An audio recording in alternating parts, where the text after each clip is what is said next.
What is going on, everybody? Welcome back to another edition of the Boys in the Big Apple podcast.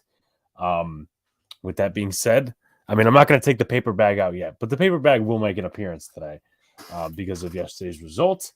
We're going to get all into that game. I know, obviously, there will be some fan takes, fan reactions, and stuff like that. We got an immaculate grid to, of course, complete. We got 2 wheels today, which Angry John has nicely done for us, which will be part of the opening segments. But let me start it out with final thoughts. Luca's in the dark for some reason. Yeah, final thoughts. Yeah, you said final thoughts. Final thoughts. Okay, so that tells you where I'm at. First thoughts, John.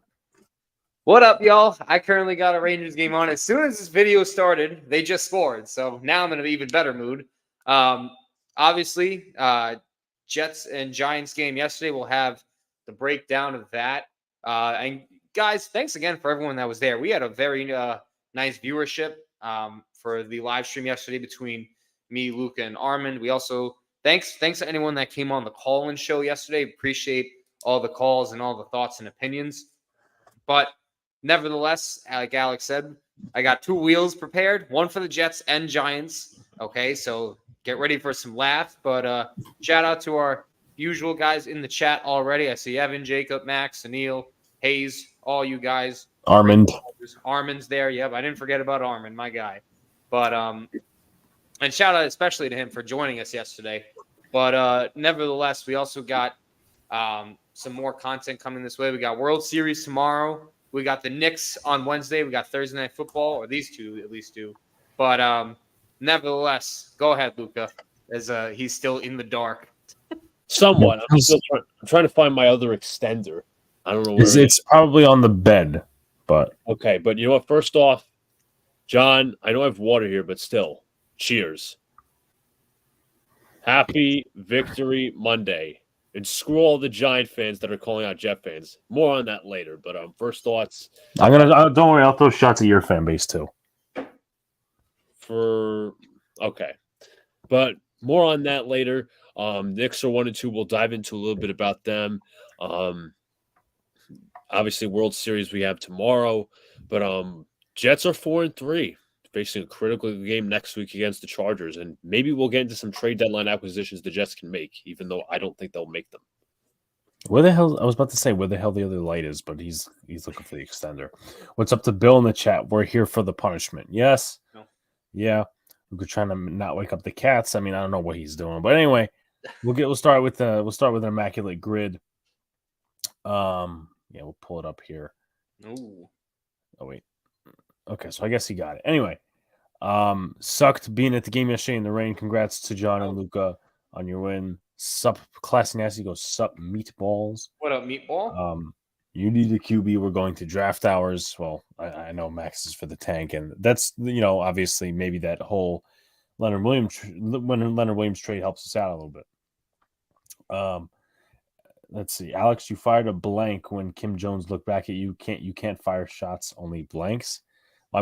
Jacob was right. I did see his comment earlier. He's like, yeah, Kim Jones looked back at you when you asked about the backup kickers and all that. I'm like, yeah, no, I know.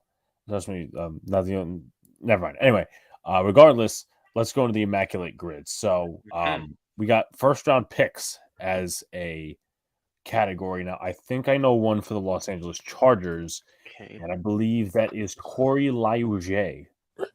Okay, pretty good. Chargers Bucks. That's the first one I see. Vincent Jackson's too obvious. Yeah, I was gonna say that's a little too obvious. I think one of their offensive linemen, Matt Fielder. I'm pretty sure he played on both. Filer, or Filer, because I remember in one of the Rise and Rush podcasts we talked about him, but I know he was a Charger too. I don't know how obvious that would be. Okay. Chargers, Rams. Glennon was never a Charger, right? No, Josh, not even Josh Freeman or Josh McCown. I don't think McCown was. No.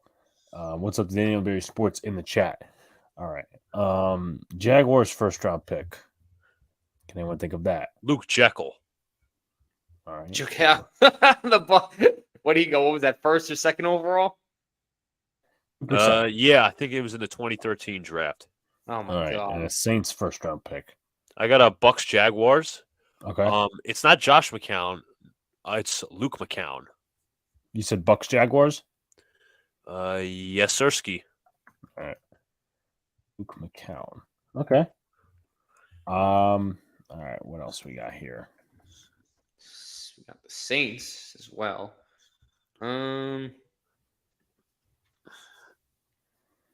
Yeah, we haven't done anything for the Saints yet. Damn, it's fucking Jim Everett played for the Saints and the Rams in the 80s, I believe. Yeah, I think that's a good name to put in. Saints Rams Jim Everett. Yeah, former corner. Who tackled Jim Rome? Yeah. Okay, so we got that. Obviously, we got some guesses in as well. Should we do first round? Wait, was Mante Teo a first round draft pick? I want to say he was second round, but I might be wrong. I don't remember if he was a first rounder. I remember But he was a second rounder, and he Ah. wasn't with the Saints in that aspect. Okay. Chargers, Rams. I'm trying to think. Oh, Eric Weddle was. I don't know how obvious that would be, but that's a guy. Okay. So I'm pretty sure Deacon Jones was too. I'm trying to think. Saints first round pick. I want to see if we could get that one because it seems like it could be a knockdown. I'm trying to think of the last couple of draft classes. CJ Gardner Johnson I think he was a second round pick. He was but a that would third. or whatever that may be. I mean, see, Saints first round pick. Kamara, yeah, that'd be a little obvious. What's up, Almighty? What's up, Next Nation? What's up, Brad? We could. Why don't we go with the man out of Texas, Ricky Williams? Okay. First overall. I don't know. Would that be too obvious? Because What year was that? I believe 2000. that was 99. 99 or 2000. Because that was the year. Remember they traded like every one of their draft picks to go get him. Okay. Pretty sure that's the case.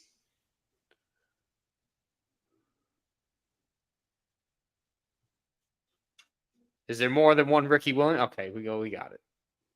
11%. All right.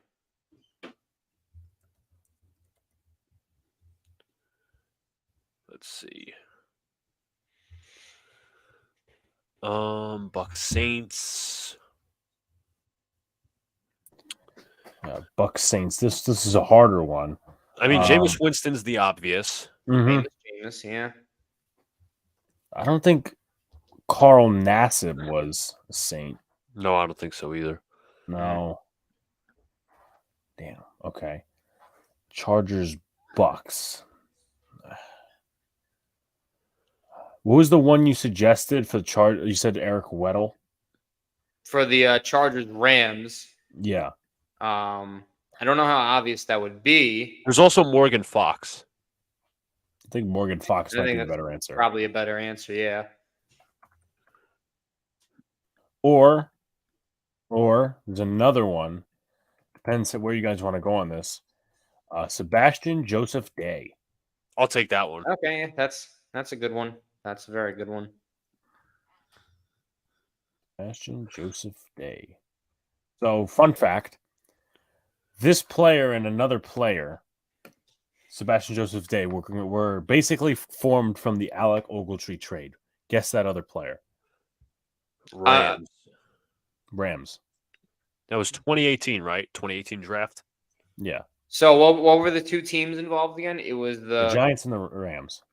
Ogletree, and it was going to the Rams, and the pick was Joseph Day. I'm trying to think who else was This in player again. This player was drafted in 2018, right? Mhm. Who was in that 2018 draft that the Giants got? Is he currently still on the roster? I don't know if that's going to give it away. Okay, I'm going to assume yes. I thought you meant a 2018 Rams player. 2018, like draft pick by the Rams. Oh, okay. Draft pick by the Rams. Okay. Cooper Kupp? Is that the right No, answer? Cup was I think 2017. 17? No. Okay. So Sunil says I'll let you guys think on that. Keenan McCardle. Sunil says Chargers Bucks. All right, we'll go with that one. Good job, Sunil. Make sure I have the right teams intact. Chargers, Bucks. Okay. Let's see what else we got in the chat. Harry Swain for Chargers, Bucks. That could have been another one too. And then we got two more, obviously, to fill out before we get to the wheels. Let me know if you guys give up. I'm trying to think. I still want to think this out. Who's Darrell overrated? Henderson? No. Is it an offensive player? No. Okay, It's so a it's defense. defense. Okay. Okay. Again, I'm still. This gonna is try the chat is open to this too. Sebastian Joseph Day and another player for the were Rams. drafted with the picks that the Giants gave to the Rams for Alec Ogletree. This is 2018, mind you. Samson Ebukam. No. Corey Littleton. No. It can't be. Okay. It can't be Aaron Donald. No. It can't be. What's up, Tony? Who's their other good? There was another good defensive lineman. I forget his name.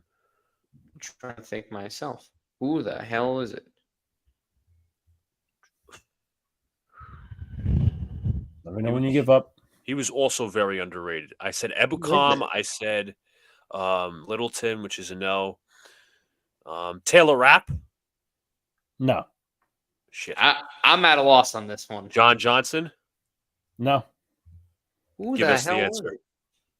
So hold on. Are we going with Darryl Tapp or Akeem Hicks for the?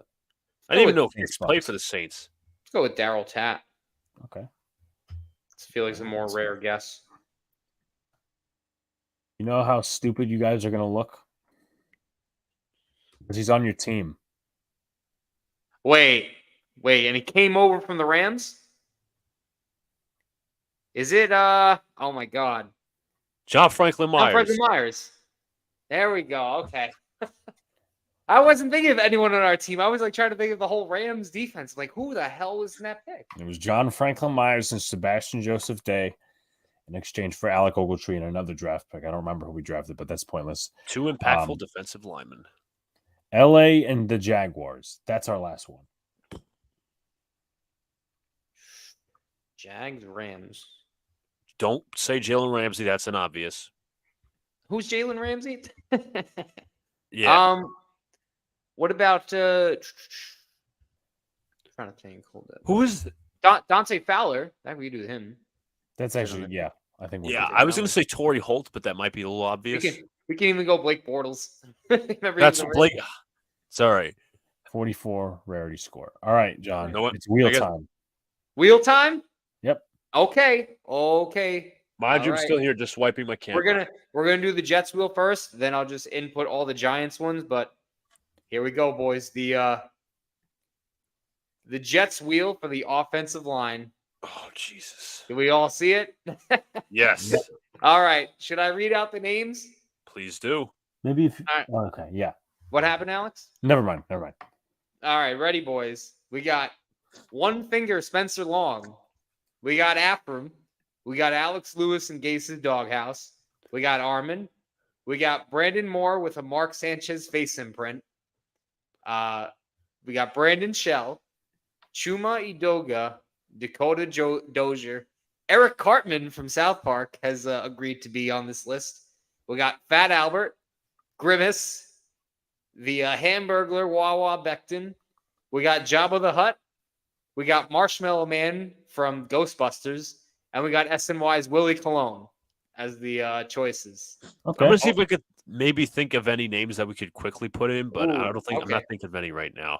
If anyone has anyone that they What about Josh Andrews? He would. sure put him in. Josh Andrews. Josh Andrews. You know what? We'll get- You could do Josh Andrews, which is completely fine. Two more. Retired Nick Mangold and Wesley Johnson. I don't want to disrespect Mango like that, but I'll do Wesley Johnson. Yeah. Oh, yeah. We'll leave Mango. This one could be one. Gabriel Iglesias. You know what? Screw Wesley Johnson. I'm going with Gabriel. Gabriel Iglesias it is. Iglesias. All right. I think that's enough. Yeah, I think we got we got to spin for left tackle. All right. Here are the 5 linemen. Here we go. Good luck, everyone. I'm hoping it's Armin and Nafram. And Grimace. And oh, Let me see. Hold on, because it's still. Oh, Gabriel Iglesias Yes, is the Fluffy. starting left tackle of the New York Jets. yes. All right, I'll remove him. All right, Gabriel Iglesias, that's our left tackle. Who's left guard? Let's get someone good. Come on, I want Armin and Nafram on the O line. And oh, so close to Marshmallow Man. But we got Josh Andrews. All right. We got Josh Andrews. So this line is looking quite nicely. 1 second. Oh, damn. Sorry. Spinning for the center.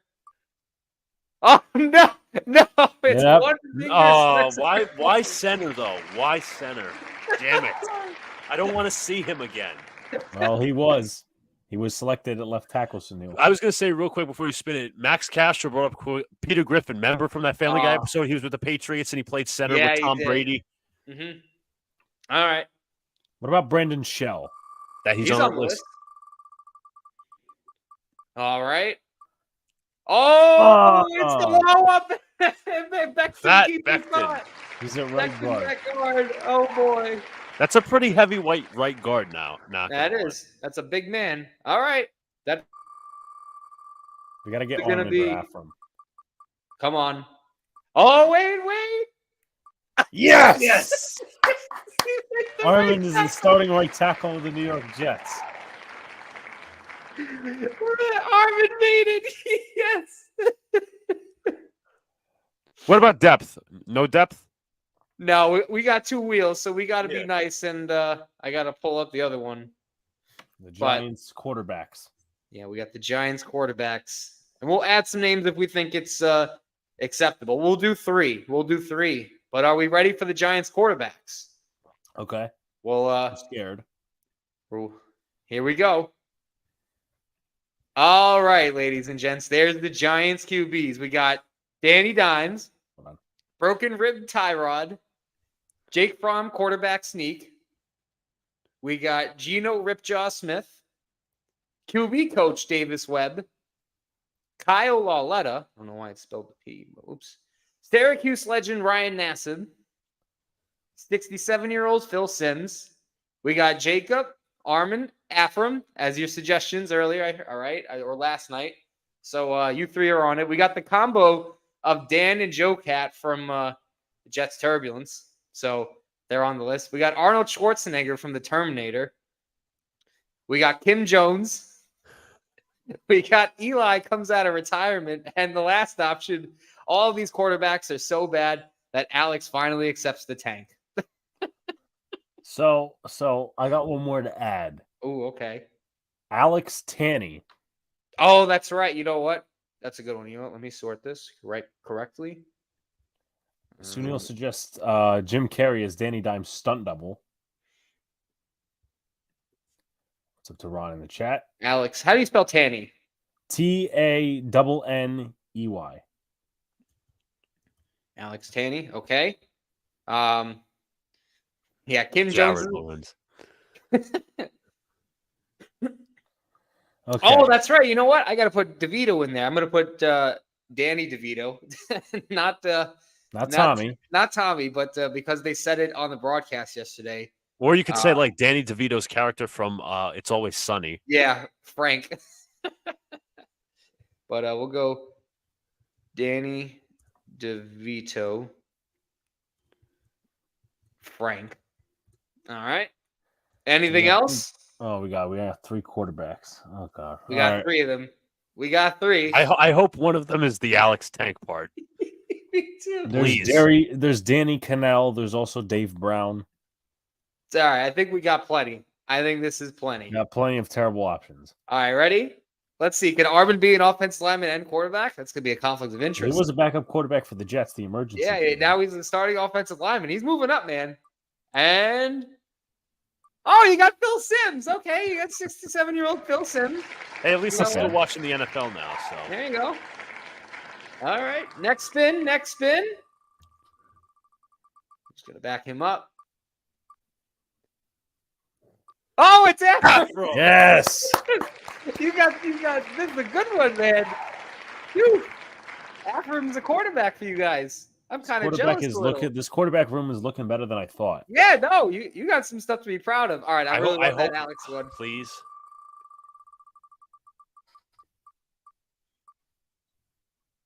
Oh, it's broken rib Tyra. You know what, Alex? Out of all those options, that could have been even worse. Like that. I mean, that couldn't have gone as good as it could have for you. It's too bad we didn't get Dan and Joe. Should we do one more spin for a practice squad? Yes. Yes. All right, we'll do one more spin for you know what? I've convinced it. Come on, give us something good.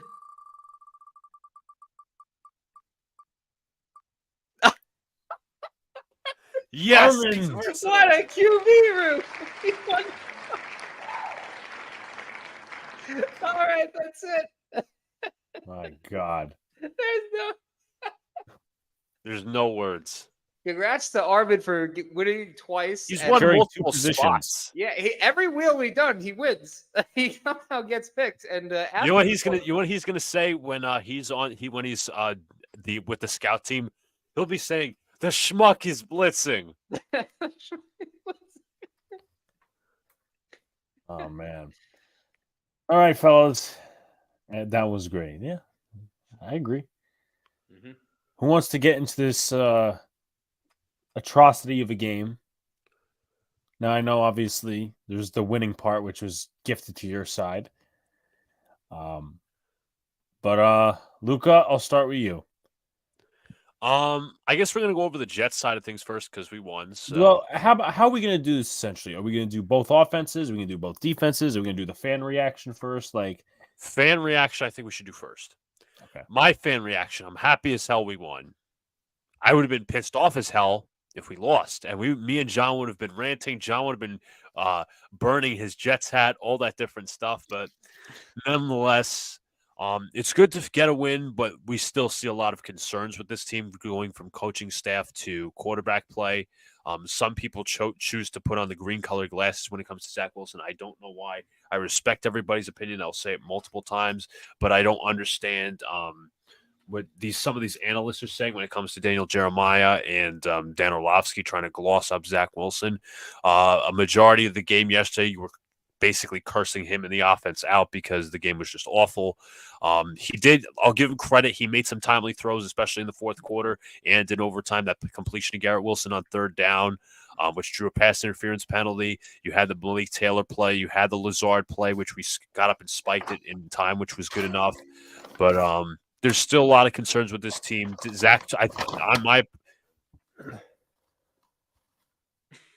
in my opinion, took a step back yesterday, and it's not a good one. It's so bad because, to be fair, there you could argue there could have been a point where Saleh could have benched Zach Wilson, but everybody knows on planet Earth that he's not going to do that. He's ride or die, and that's not a good way to go out. But it is what it is. The Jets get a victory, and yeah. I'm surprised you didn't bring something up that's been pissing you off all day. What is with the level of Giant fans going after Jet fans? In all seriousness, it's not you guys. I'm not calling any of you guys personally out. So first of all, let me show this. I'm gonna start pulling out receipts. Okay, this is from somebody notable. This wasn't Giant fans, should I say? I just want to find the goddamn bookmark. I can't find it. Where are my bookmarks? Oh, there we are. I don't know where your bookmarks are. All right, this is all the plays we're going to view later on. So, scrolling down. Lawrence Tynes. And look, I guess he lost some sort of bet because he has a Jet helmet on in his profile picture. But let's go back to what he says, right? The Giants versus the JV Stadium re-enters this week. Going to be an epic victory, and I can't wait. Who's laughing now, Tynes? One of the biggest Giant homers on Twitter. And believe me, I got two other links. And now I'll say this: I do know these two people personally, or I should say, Alex knows these people personally. You really going there? Yes, I give no fucks. After what Giant fans have said about Jet fans today, I don't care. Surprised you haven't gone after certain WFAN people. I don't really care about WFAN, to be honest. So I'm sorry, Hub. I got to include you in this. The Giants defense going to win us this Jets game just like they did against Aaron Rodgers and the Packers last year. Well, they played really well, but they didn't. So unfortunately, Hub, you were wrong on this one. And this was back in preseason. So next one is Sir Coppizzle. Coppizzle.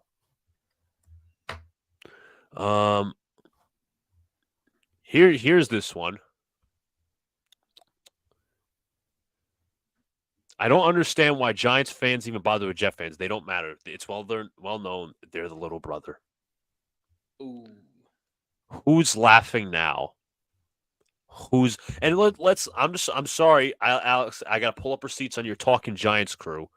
And they weren't the only ones to do this. I'm going to be completely honest. They were not the only ones to do this. Just got to pull this up because this was hyped up for some reason. I know what I know what you're gonna say. This was recently. Let me see if I can find it. The fact that any content creator or person was glossing over in preseason, a matchup, Jalen Hyatt, Sauce Gardner, Hyatt beating him deep. And John, I proclaim this is the greatest incomplete pass of all time because Jalen Hyatt beat Sauce Gardner. Who cares? This whole Giants chat was, throwing up the pom-poms over it. Who cared then? Who cares now? That's what I say. So that, and they weren't the only ones, but they it wasn't them. It wasn't just them, but it's like a lot of people like, oh, why are Jet fans getting bent so bent out of shape? Well, you're hyping up preseason play, so you know what? I get our standard is so low sometimes, but yours just got lower. That makes absolutely no sense, and it's disgusting and despicable. Folks, and we gotta get to 10 likes, people. There's almost 20 people in here. Yeah, let's go. Evan says we should have won. Well, I'll be completely transparent, as they like to say. Here's the truth. The Jets tried to give the game away. Neither team wanted to win yesterday. There's a difference between good-natured shit-talking and dragging your buddy's team. This is light stuff. You just got to pull it. Listen, if Alex's team won and he had receipts, I would have let him pull it out. So I feel I'm entitled. And I saved this shit since August. And the people that were hyping up Jalen Hyatt beating Sauce Gardner, well, I have a comment about that. What did Jalen Hyatt do yesterday? Even with Tyrod Taylor. That's where I got to get you. Okay. So here's the thing. I'm not defending. Like, of course, I took it as a small positive of what happened in the preseason. So number one, this was off camera, by the way. You were talking about how people were hyping up Dexter Lawrence over Quinn and Williams, and you said, no, the Giants only ran the ball yesterday, so you can't make that fair comparison. You can't make – if that same rule applies, you can't say that about Jalen Hyatt. But I agree with you there. I understand, but you're still hyping up a damn preseason play. That makes absolutely no sense. I'm saying for me that it looks solid to see a third – and you know what? To that, I say this, right? If you want to criticize the people, being all hypey over this, okay, you do what you please. There's no reason that Sauce Gardner should be listening to the people on Twitter. That's fair. That's a fair assessment. I'll say that. There's absolutely no your boys at Talking Giants also called him out for whatever reason, and Zach, which makes no sense. And that's going to bring. You know what? Let John have his first thoughts because I don't want to interrupt this segment. No, if you want to keep going, go ahead. No, it's like I don't understand why content creators are calling Jets fans stupid. Believe me, are all Jets fans perfect? No, we have some fanboys in here in our fan base. I'm not going to go out there and say every fan is perfect. But calling Jets fans stupid after the game is quite ridiculous. When again, this is not a personal attack on the people who run that content creating YouTube channel. It's not a personal attack. I've met both of them. They're very nice people. But to come out here and call Jets fans stupid is ridiculous, especially when you made yourself look like a clown yesterday with all your reactions, especially when I think it was when Kayvon Thibodeau sacked with Zach Wilson on 4th down, and then you went out after the game essentially saying, "Oh, woe is me. This is the worst suffering. This feels like 2010." Right, but hold on. That's where I disagree with you. It's like in that, but by my thing, that video that you're claiming was recorded after the Thibodeau sack. It's not like he was, ranting at Jet fans. Ha, we beat you. This, that, and the other thing. No, he was excited about the win. Here's my theory. All right, and you guys can tell me I'm wrong. You guys can disagree with me. The chat can intervene. Whatever. Okay. I think this is a theory that all these Jet fans were riled up at Giant fans because of the people on sports radio. Because Sal Licata, Sean Marash, not Brandon Tierney, and some of these other folks, I'm not talking about Giants content creators. I'm talking about WFAN because a large portion of Twitter and all these different folks, they listen to WFAN. They talk about how Sal Licata is, he's bad, okay? He is he's the ultimate jinx. I think we could all say that, right?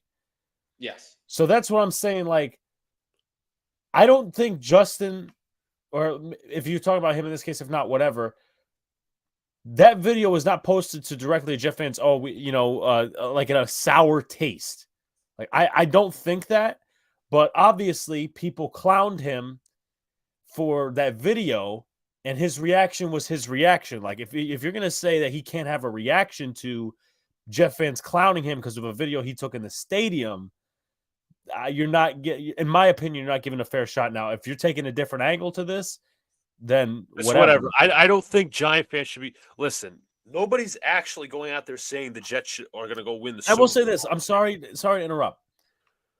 I can get saltiness and I think some of this stuff is funny personally because they're not talking about you guys. Obviously, they're not referencing, hey, Angry John this or Luca that. And obviously, there's some things that, that I disagree with certain people saying. What I am pissed about in my own fan base is the amount of fucking delusion, but we're going to get to that. No, and you guys have that too, knowingly. But also, I will say this. What's up to Miz in the chat? Who's laughing now, Miz? Who's laughing now? Who's laughing now that the Jets beat the Giants? Just going to put it out there. I know you were talking all that shit in preseason and all that. So who's laughing now? Just got to point that out there. I'll say and this. He said even in the weeks leading up. John, go ahead. I'll say this. In terms of the first thoughts of the game, most of you guys saw my reaction. For, I'd say, the first 59 minutes and 36 seconds of that football game, the Jets offense was absolutely dreadful. The reason they won yesterday because the defense was able to, beat up on a third-string quarterback, and the special teams was excellent between Morstead and Greg the Leg. I couldn't think of his name for a sec. But those are the two reasons why they pretty much won the football game. But I'll say this about the argument. Here's where Luca's kind of got a point. It's just very poor timing for the Giants content creators to put stuff out there like that. I didn't see the video specifically to what Luke was talking about, but it's like, you kind of can't talk. It's novice. It's completely novice. Go ahead. The whole, and it's not like, I'm not saying the Jets completely beat down the Giants. I thought it was an awful football game. Oh yeah. I thought both teams deserved. If that was a game that both teams deserved to lose, I'd say it's that one. I feel that both teams. That was the worst football game ever played this year. Probably, yeah. You can. I don't. As a Giant fan, and I want to let John talk. Mm-hmm. I don't know what was worse: sitting through that garbage or watching 40-0.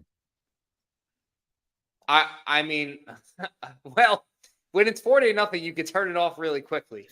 But nevertheless. Just having a little sour taste after a loss, it's kind of, it doesn't look the greatest because it kind of looks like sour grapes, but nevertheless, it's not like the Jets beat you down, but also, as much as the Jets suck, the Giants gave away this football game. Oh yeah. Especially, and I think the game really was over in the fourth quarter when they elect to go a field goal unit. Obviously, we all see it. It's kind of rainy up and down that day. Alex mentioned it, that Gano's had some injury issues over the recent weeks. I don't remember the injury that you cited. But it was a swollen left knee. Yes, correct. His knee. And I know it's not his And kicking, I but it's still- apologize for interrupting, John. And I grilled him on it, Miz. We're gonna show that. yeah, and No. No, nobody's saying anything like that, Knicks Nation. yeah, no, Nope. yeah, I'm but talking about the fans that are. I mean, I'm gladly, saying, "Ha ha, we won just for the sake of bragging rights' sake." You guys would have done the same thing had we lost, and they would have been all fine. My problem is with Giants fans calling Jets fans stupid and saying, "Oh, you're bragging over this, this, and this." Like, what are you telling us how to fan for? Honestly, just sit down and take the L. It's not hard. right. It's not you And guys. I'm telling you again, it's not you guys. and before we pull, Well, I was gonna just pull it up and not play it, but you guys can keep Oh. talking. I'm just trying to prepare stuff. but I also think in this regard that usually those are Jets games that they usually lose, and they've somehow won a few games this year that they don't always deserve to win, but they pull it out of their ass. But also, you look at the you look at the Giants, right? I really don't think like they're in any position to talk. Not saying Alex is, but did you guys know besides your playoff run last year, and I actually saw this in a post of some sort. I forgot if it's Instagram or Twitter. But since like 2016 or 2017, after like the first 8 games, besides last year, you guys only have like 1 or 2 wins up until that point. Up until The 8-game stretch of how you started out. it makes sense. So I honestly think, that it was a little sour grapes based on what Luka told me. But at the end of the day, thank God the Jets won this game because they desperately needed it. And once DeVito was in there, it should have been a much easier win, but they did not play like it on offense because they were dreadful on offense yesterday. And just before Alex plays it, like calling Jets fans stupid after a loss is 7-year-old talk. It's like a kid going up to another kid in the playground saying, "Oh, you're stupid," and just, Well, I mean, let me say this. I'm not sitting here defending, but I'm just going to say this. What's up to Jeffrey in the chat? Let me say this. What would your inclined response to be if you're getting all the hate on the video and you never necessarily went after Jet fans in the first place?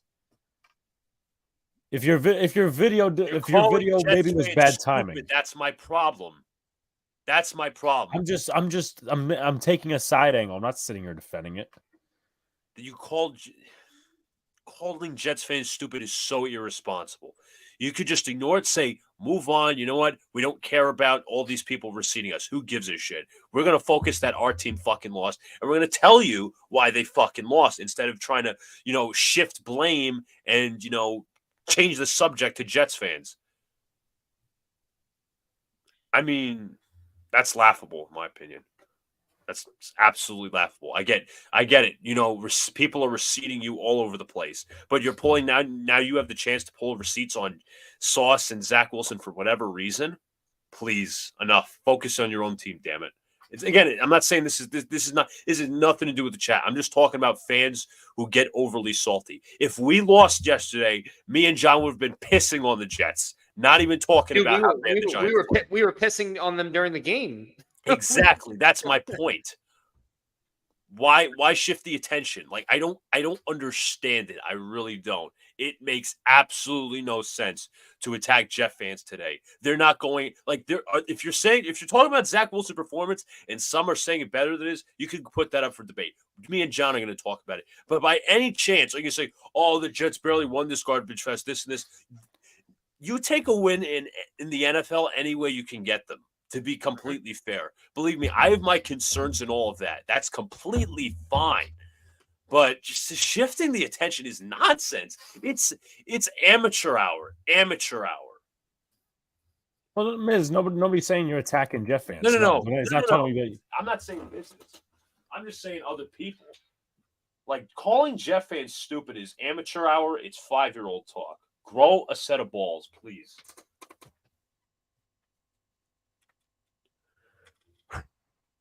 All right. Other thoughts in that?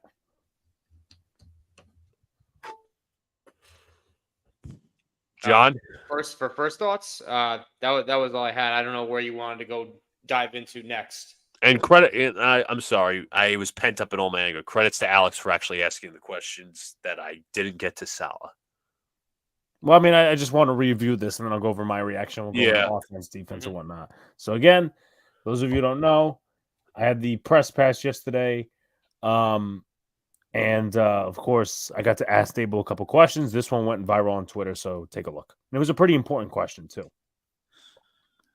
Coach, what was the real plan behind Tommy DeVito the last 2 weeks? Because it seems as though you didn't trust him on the field. If that's the case, then, he didn't throw a lot. Why didn't you bring in somebody like Matt Barkley, who was experienced? Because Tyrod's not necessarily, he's very familiar with injury. Yeah, I'd say this. This game, I kind of figured this is the way the game would be played out. So we were going to run the ball regardless. The weather conditions, the way our defense was playing, we knew it would be kind of a fourth quarter game. So I felt comfortable with him, obviously running the offense. But again, the plan was we were going to keep it on the ground quite a bit, based on the weather and based on how we thought the game was going to be played out. And it played out pretty much the way we thought it was going to be played out. Just came up short. Coach. So that's pretty much that. Yeah, of course, you guys. So I don't know who said it, but yes, asking the real questions. That's what I'm here to do.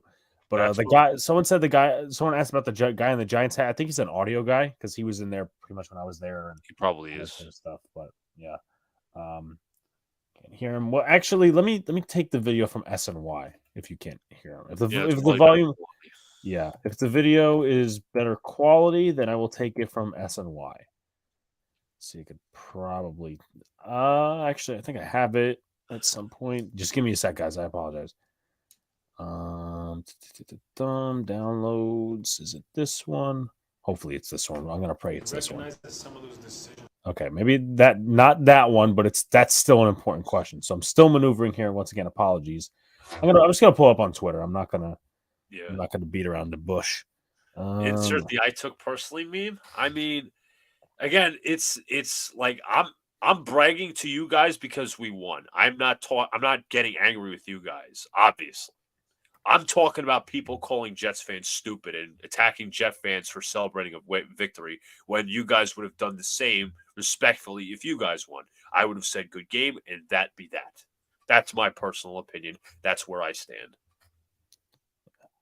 Yeah, all right. So now this will be the final time because it will be the real time. Okay. Let's get into this because this is the Giants audio official. What was the real plan behind Tommy DeVito the last 2 weeks? Because it seems as though you didn't trust him on the field. If that's the case, then he didn't throw a lot. Why didn't you bring in somebody like Matt Barkley, who was experienced? Because Tyrod's not necessarily, he's very familiar with injury. Yeah, I'd say this. This game, I kind of figured this is the way the game would be played out. So we were going to run the ball regardless. The weather conditions, the way our defense was playing, we knew it would be kind of a fourth quarter game. So that's felt comfortable with him, obviously running the offense. But again, the plan was, we were going to keep it on the ground quite a bit, based on the weather and based on how we thought the game was going to be played out. And it played out pretty much the way we thought it was going to be played out. Just came up short. There's that.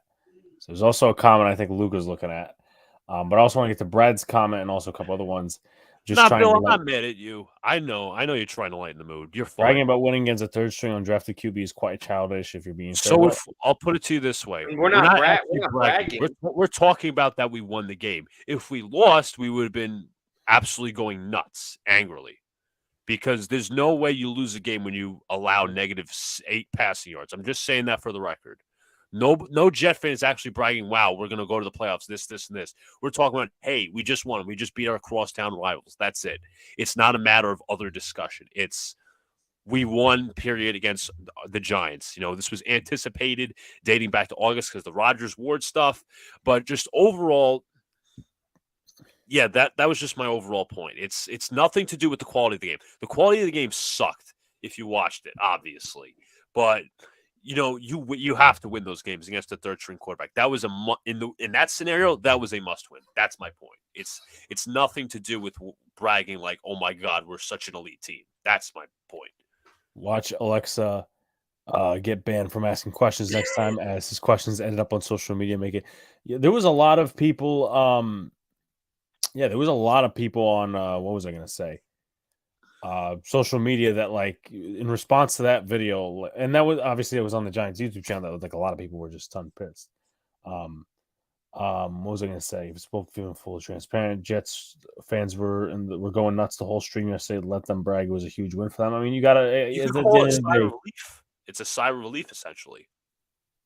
Yeah, I mean, essentially that. Miz, I texted you on Twitter regarding all that. Do you think you would have won if Tyrod played the whole game under the same circumstances? Max I says. mean, the defense was playing just as well with him off the field as on the field, to be fair. Right. And then there was another comment I wanted to get to. Great question, Alex. I think you got Daywalls annoyed. I got him thinking. Yeah, that's what you got to do. That's what you got to do. Because I know, obviously, people anticipate that there's a rivalry between him and Jordan Renan, but I got him thinking, and it was one of the more detailed questions. It's like it's not. There's no way you can. Also, before we go on, thank Jacob because he did clip up some stuff. I did get from Jacob, so thank you for that. I was not happy at certain points during this game, and I don't know if it's more funny of my reaction or just my face, how I looked. But at certain points in this game, I was ready to. I was a little silent at times, but believe me, I was like pissed. Right. What was I going to say? I was pissed. I was pissed when he missed that 3rd and 1 to Breece Hall. I threw my hat down, and then John threw his hat down once he took that sack on 4th down. I threw it across the wall. I'm like, give me a break. So should we go through the Giants' pitiful offense, or should we go through the Jets' pitiful offense? Oh, Jesus. Guess we'll go with the Giants because this is the Giants channel. Go ahead. And to be fair, you could also go into why Tommy DeVito was the quarterback and they didn't let him throw the ball once. I mean, they let him throw the ball, but it wasn't like anything particular developing. See if I can pull something else up at the meantime. Okay, maybe not. Yeah, Brad said Feeble was ready to throw himself off the roof. Yeah, I was, as I said, I was tuning into the stream from the stadium, and I'm like, I was like, there were certain points I would purposely put my earbud in, like, let me see how they react to this. I guess my thing didn't save. Anyway, actually, you know what? Again, apologies, but I also want to include what I asked Mr. Tommy DeVito. So, sickening thing is Jones was that. I'm gonna get to that, Miz, because I don't understand that. I don't understand that whole philosophy. All right. And you know what the sad part is? And I said this yesterday. I feel so bad for him, but it's also like probably a shrug off his shoulders. Me and one other person were the only people asking him questions. Yeah, you said the beat reporters went right to the locker room. Yeah. Don't know why, but okay.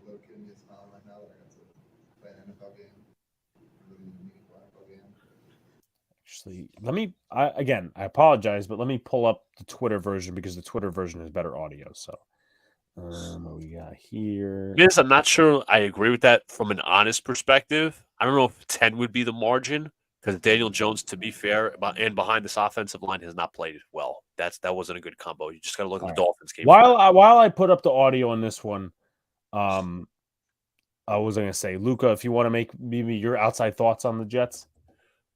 Outside thoughts of the Jets? Giants, excuse me. I just want to get to this, Brad. I don't control it on yourself. We know. Don't worry. Of course, we know you're just joking. But outside thoughts of the Giants.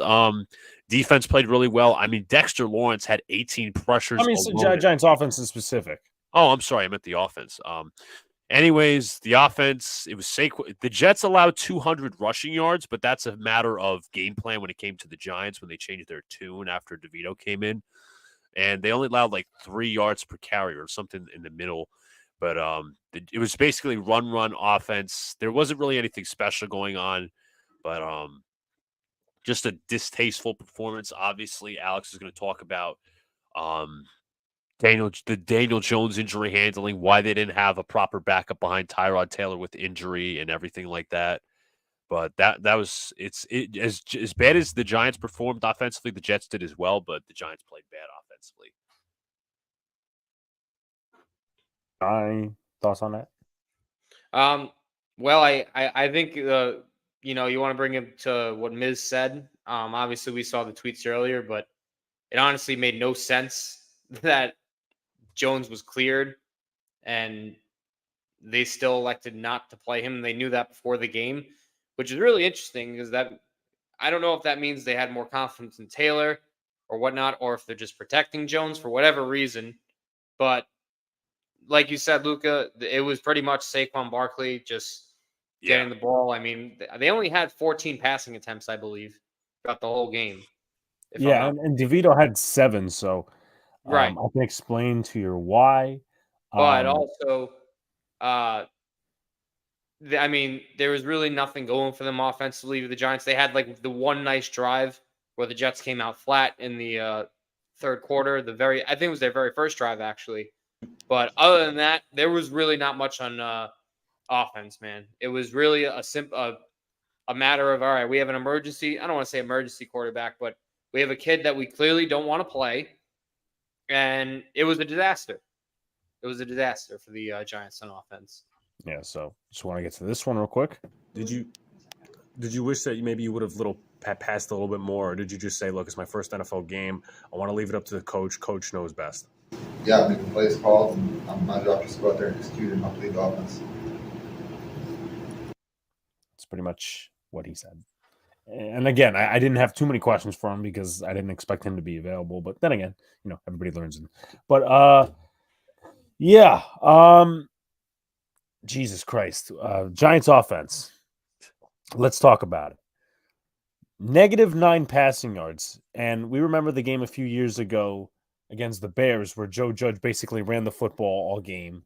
Mike Lennon was the starter. That game actually had more passing yards. I think the Giants had like -4 that game. The Giants had -5, -9 this game. And I appreciate that, Miz. My question is my question. If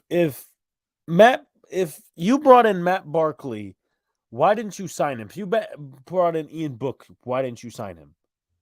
Like, if you were not confident in Tommy DeVito to come in and be a backup to injury-prone Tyrod, why is he on this roster?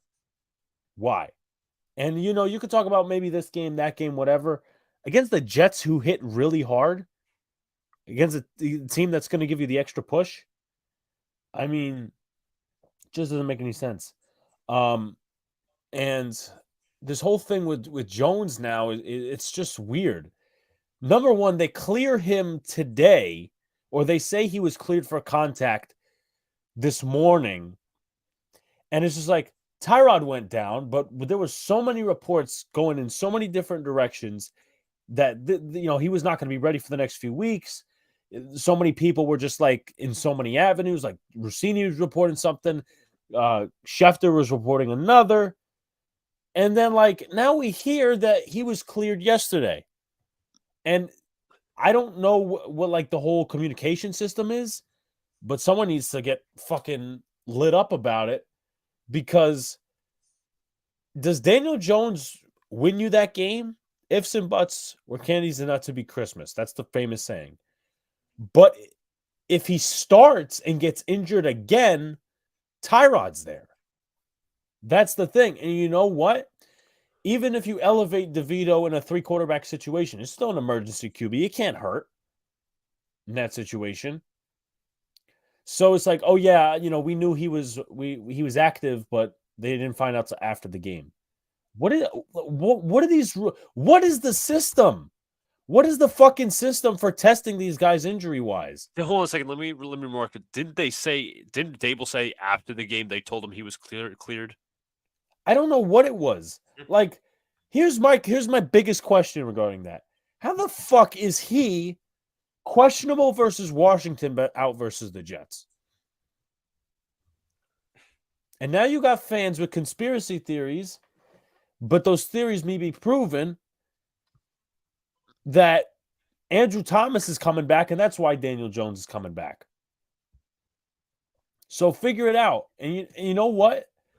I mean, my God, like that's when I found that out this morning, I'm like, what are we doing here? Like, seriously, what in the fuck were we doing here? You know, and his whole thing in the presser, and I should have followed up, is, we were planning to run the ball and this, that, and the other thing. You played keep away. That doesn't win you NFL games. So, I mean, that's and it's not just, he maybe didn't have the playbook. First of all, he's been in your camp since the preseason. Exactly. That's number one. Number two, he's never stepped on an NFL field in an NFL game versus NFL starters. And you're telling me this man couldn't throw a curl. He couldn't throw a slant. He couldn't throw maybe a fade. You know, and even this the whole game, and Big Dash was saying it. Why not attempt at least one shot downfield? If he gets intercepted, Tyrod knows how to punt anyway. So that's basically pinning the Jets at the 20 or the 25. Why no deep shots? Yes, Saquon got over 100 yards, but, I mean, that's not the running back he is. He's not a bell cow like, we got to give him 30 carries. No, that's not supposed to happen. And he wasn't efficient. It was like 3.6 yards per carry. It was like 32 carries, if I'm not mistaken. Yeah. Yeah, Miz, if you want to ask a question, sure, go ahead. Yeah, go right It's an NFL rule that you can't play day of getting cleared in the NFL. Here's my question, Max, and I'm obviously not shooting this at you. What's the difference between fucking Friday and Sunday? His neck magically felt better? I mean, like, seriously. And this is not like, he had neck cramps. No. He had a disc injury, which many people were saying needed stem cell plants or some type of surgery. So someone please explain to me, and even if you get all these different rules about, they can't clear him, on the day and all this other stuff. Okay, make that assumption. But there's so many different avenues to why this coaching staff is wrong, why this training staff is wrong. Let's see. You run the ball all game 100 times. Yeah. Jets got 9-10 in the box. How the fuck you don't call? Thank you. You don't even have to take 20 shots after you take just one. And we would have seen maybe if, I guess in that situation, maybe if Hyatt beats Sauce or Hyatt beats DJ Reed. You don't know. You don't know until you try it. Everyone says this with asking out girls. You miss 100% of the shots you don't take. That's actually a Wayne Gretzky quote. Well, people use it in dating. Let's put it that way. He had numbness on his left side. But my thing is, what's the difference between Sunday and Tuesday? You mean Friday? It's a 2-day difference. How bad is Matt Breida week in, week out? I mean, the Giants can't run the football worth a crap. And I have another thing I'm going to blast Dave on in a minute, and it's all these different things. I mean, I thought they should have thrown in another running back in there. I thought Saquon got way too many carries. So if you wanted to split it between Breida, it's Deion Jackson was inactive because he just came in. But if you wanted to throw in Jashawn Corbin, you could have because he knows the playbook. Or at least we assume he does. Yeah. And just like, here's my thing. Here's my question. Why did you keep only 2 tight ends on the roster? Darren Waller leaves. You have 1 tight end and you run jumbo sets with Marcus McKeithen. Who was talking about the fullback yesterday? Someone brought it up. I remember someone bringing it up, but I don't remember.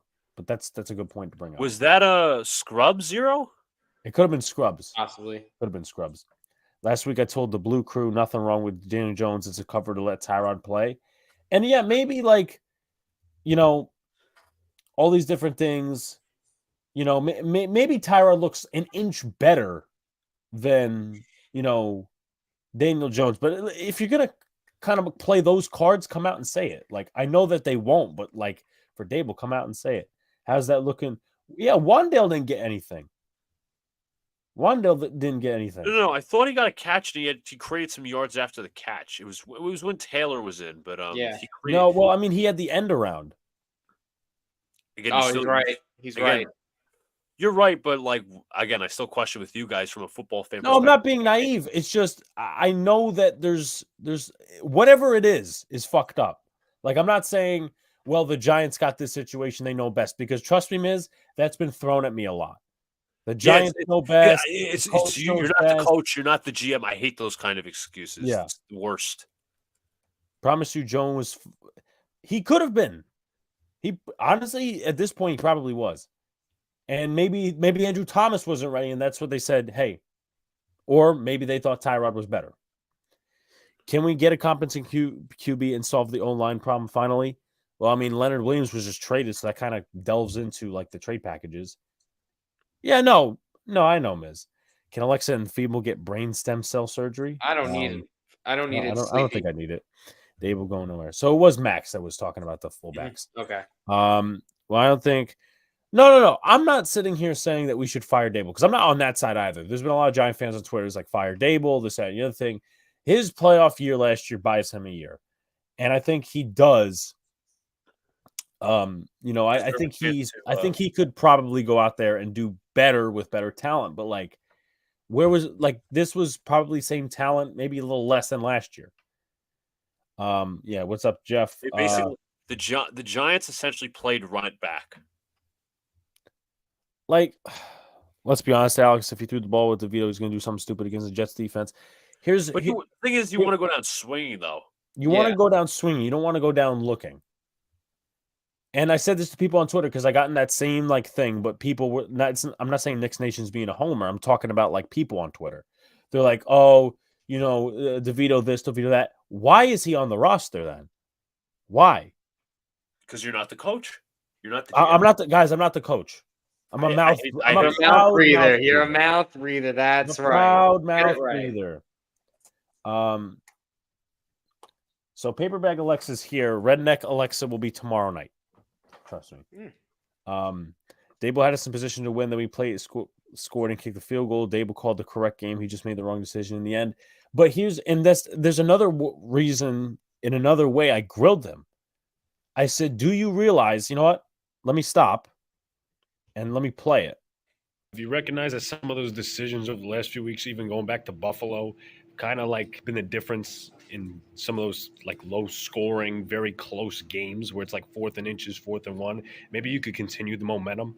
Every decision that you make, you try to make for the best interest of the team in that particular game. That's what we'll always do. Sometimes it doesn't work out, so I accept responsibility for that. But you sit down, you have discussions, you talk about it on the headset, and then you make a decision. That's what you need to do. So it didn't work out. We still had a few seconds there at the end to try to stop them and give them credit. Disappointing loss. That's one thing I heard multiple times. No offense. I want to say at the first part of the question, you asked a very good question, and I'll give you that credit. The first part of his answer sounded like a politician trying to evade a question. Yeah, like always these decisions in one eyes. They know balls is shaking. Last year, Dable had no pressure. He gambled, and it was fun last year. Expectations, and now he's coaching Titans scared. Yeah, I think he was talking about that on Saturday. The expectations part. Yeah, he's like, Yeah, he was talking about the expectations. But I mean, here's another thing I got, and this kind of relates to offense because it's about scoring points, and then maybe we'll get into some other stuff, and then I want to transition to the Jets offense. Then we'll talk about defense because that's where the good part was. So I don't know if you guys knew this or know this. Twitter, Sunday morning, I don't know when I found it out. I want to say when I got to the stadium, I found it out. If not, it was when I was up in New Jersey. Shouts to the Blue Crew. But Art Stapleton came out with an article that said Graham Gano told me that he has a swollen left knee, therefore it needs surgery in the off season. And I'm like, that explains the missed kicks, but what's why are we not doing anything about this now? We ended our season yesterday. Oh, is he talking about the Jets? I don't think you. I'll put it to you this way, Miz. You did cripple. No. I'm not going to say the Giants crippled the O-line. The turf crippled the offensive Yeah. line. I'm not going to show it here. I saw McGovern's injury yesterday. It was bad, man. The man literally did a split because he slipped on the turf. And he dislocated his goddamn kneecap. Giants defense played pretty well. I'm just saying it was the turf. But that's been talked about so many times. I know Miz has made videos on it, so please go watch his videos. Yeah, it says, Luke, I want to hear you ask questions next time you go. Yeah, that's something I got to work on. It's a confidence issue. By the way, at first, I disagree with kicking the field goal during the game. Honestly, it was the right play given the extra point. He would have been eviscerated if he failed on fourth, and Tana thought so too. So here's where I will break into this, right? That last part of the game, fourth quarter, he should have made the field goal, and I will say I agree with the decision after all, after some correct thought. On fourth down to end the game? Because here's the thing. That's a flip of the coin. I'm not defending Dable. But remember the last time the Giants, and I know it wasn't a correct play call, but remember the last time the Giants played the Jets and something similar happened? Yeah, it was 2015 where Eli Manning got picked off. You were up 10, though. You were up 10, so you didn't have to kick the – I mean – Here's where you don't get – hold on a second. Here's where you don't get into that situation. You don't get in that situation if on 4th and 1 in the first or second quarter, you go for it and then you put it in the end zone. Because one of the drives had a couple of nice Barkley runs. That's momentum. That's what I talked about in the fucking press conference. That's what I talked about. I talked about fucking momentum. And I hate to admit the days that Joe Judge is right, but he said there's no such thing as momentum. Not with this fucking team. But I'll tell you this, Alex, like that. I'll say this, Luca. I'm sorry to interrupt. Mm-hmm. You won't have to talk about that situation about 4th and 1 in the fourth quarter if you go out and be aggressive in the first and second quarter. Oh, God. That's what you ride a momentum. That's an extra field goal. That's an extra 3 points. Zach Wilson and the Jets offense are talking about going for a fucking touchdown and not a field goal. Oh, God. Alex is bringing up as what people call, what people call as the fallacy of the predetermined outcome. But anyways, I understand. Going back on that, here's because I'm not going to rip the beat media, but it's kind of strange, right? Chris Bizignano of the newspaper Giants podcast, whatever, he tweets out this. People are destroying Dable the last 2 days over sending Gano to be kicking. He's injured and all that. Ronnie Barnes is the best in the business in protecting his players from coaches. Gano would never be on the field if he wasn't good enough to go. So here's where my reply comes in. So why did Art Stapleton come out with a tweet about his swollen left knee that will require surgery? His worst year as a Giant has been this one. Bring in some kickers. Someone replies to me, why do you think that Brian Dable watches Gano miss kicks at practice? I'm sure Dable asked Gano if he's fine to kick it, and he said he was.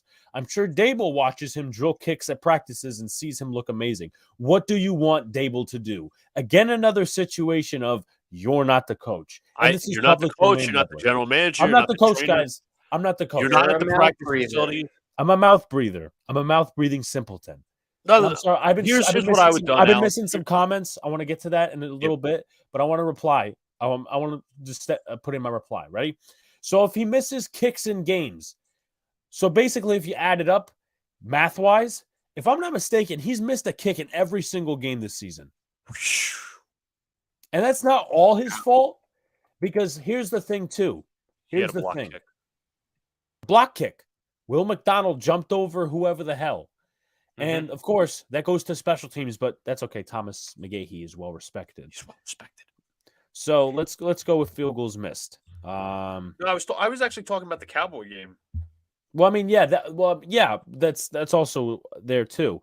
Trying to get the fucking But my thing, again, as you get your thing up, my thought process was, 4th down, you try like a read option or something, like get creative enough where you could fool the Jets. And even if it's not successful, you take a lot of time off of the clock as much as possible. 17 of 11. So that's almost every game he's missed a kick. I've been talking. Miz has been talking about the garbage turf for 7 years. Apparently, special teams coordinator knew that Gano was struggling, especially on one side of the stadium, and he said nothing. He needs to be fired. You know what I say to that? The fucking wind. The fucking wind. And that's where I love what Justin Pennick said on the Talking Giants episode, because he teared right into him. He knew, McGahee knew that Graham Gano was missing kicks in warm-ups on one side of the fucking field. Why didn't you step up and say, Dable, Graham Gano isn't hitting from this side. Why don't you go for it? Or why don't you do something? Also, and I brought it up yesterday, during half the day, it rained. It rained. It rained. It wasn't like it was, even if he was healthy, it wasn't like it was the best conditions out there to go kick field goals. Okay. They told everyone they're placing a new turf. I guess they didn't. Yeah. Miz, we knew that about 4 snaps into our regular season. Yep. Here's another thing, too. Here's another thing, right? Someone else brought this up. Brian Dable told me and the rest of the beat reporters, run game, run game, run game. Really? So why don't you trust Saquon Barkley to run it up on 4th and 1? Why don't you trust him? I mean, for the most part, the Giants got the 1 yard on the short downs. They weren't the Jets. They could actually execute that. Another issue Tana brought up was clock management. Several times, fourth quarter, DeVito snapped the ball with at least 15 seconds left to go. If you want to play, you keep. If you're talking about like 15 seconds left on the play clock, if that's a case, that's terrible. That's lack of situational awareness. Yeah. Bill was talking about, he was replying to Miz, Miz saying, he doesn't really think that the turf was replaced. It probably was replaced, and I know Bill's trying to say, it was replaced, but at the same time, they just screwed up again because there's you could argue there's been a number of injuries on this specific turf, not the one that's from years ago, but this, like Connor McGovern, Wes Schweitzer, Aaron Rodgers. The list is going to go on and on and on until they enable, and the problem is, Alex mentioned this, I think last night at the call-in show or whatever, are the Johnsons that cheap? Same with the Maras, where they can't get, hire a grounds crew to maintain like a special kind of grass, like a bluegrass, like what the Yankees have. I don't know what the Mets have, but I'm assuming it's similar. Have a bluegrass on the field. No, it just doesn't make any sense. I'm not getting on Dable's case until we have Root QB. There isn't a coach in the damn league that consists. Right. But here's the thing. If you make these decisions, then we could sit here and blame it on execution or this, that, and the other thing. That's my problem. Because here's the thing. You go into next year, let's say, with a rookie quarterback, and you go within a new roster. There will be some expectations. But if the same coaching mistakes return and the built-in excuses come of, I don't trust my team, then why are you the coach? By the way, that turf surface, the surface that the Yankees and Mets share is called Kentucky Bluegrass. A lot of teams have it. It's new turf, though. Yep, they changed it from. But you can't maintain it, guys. You can't maintain it. God forbid, player safety. Player safety,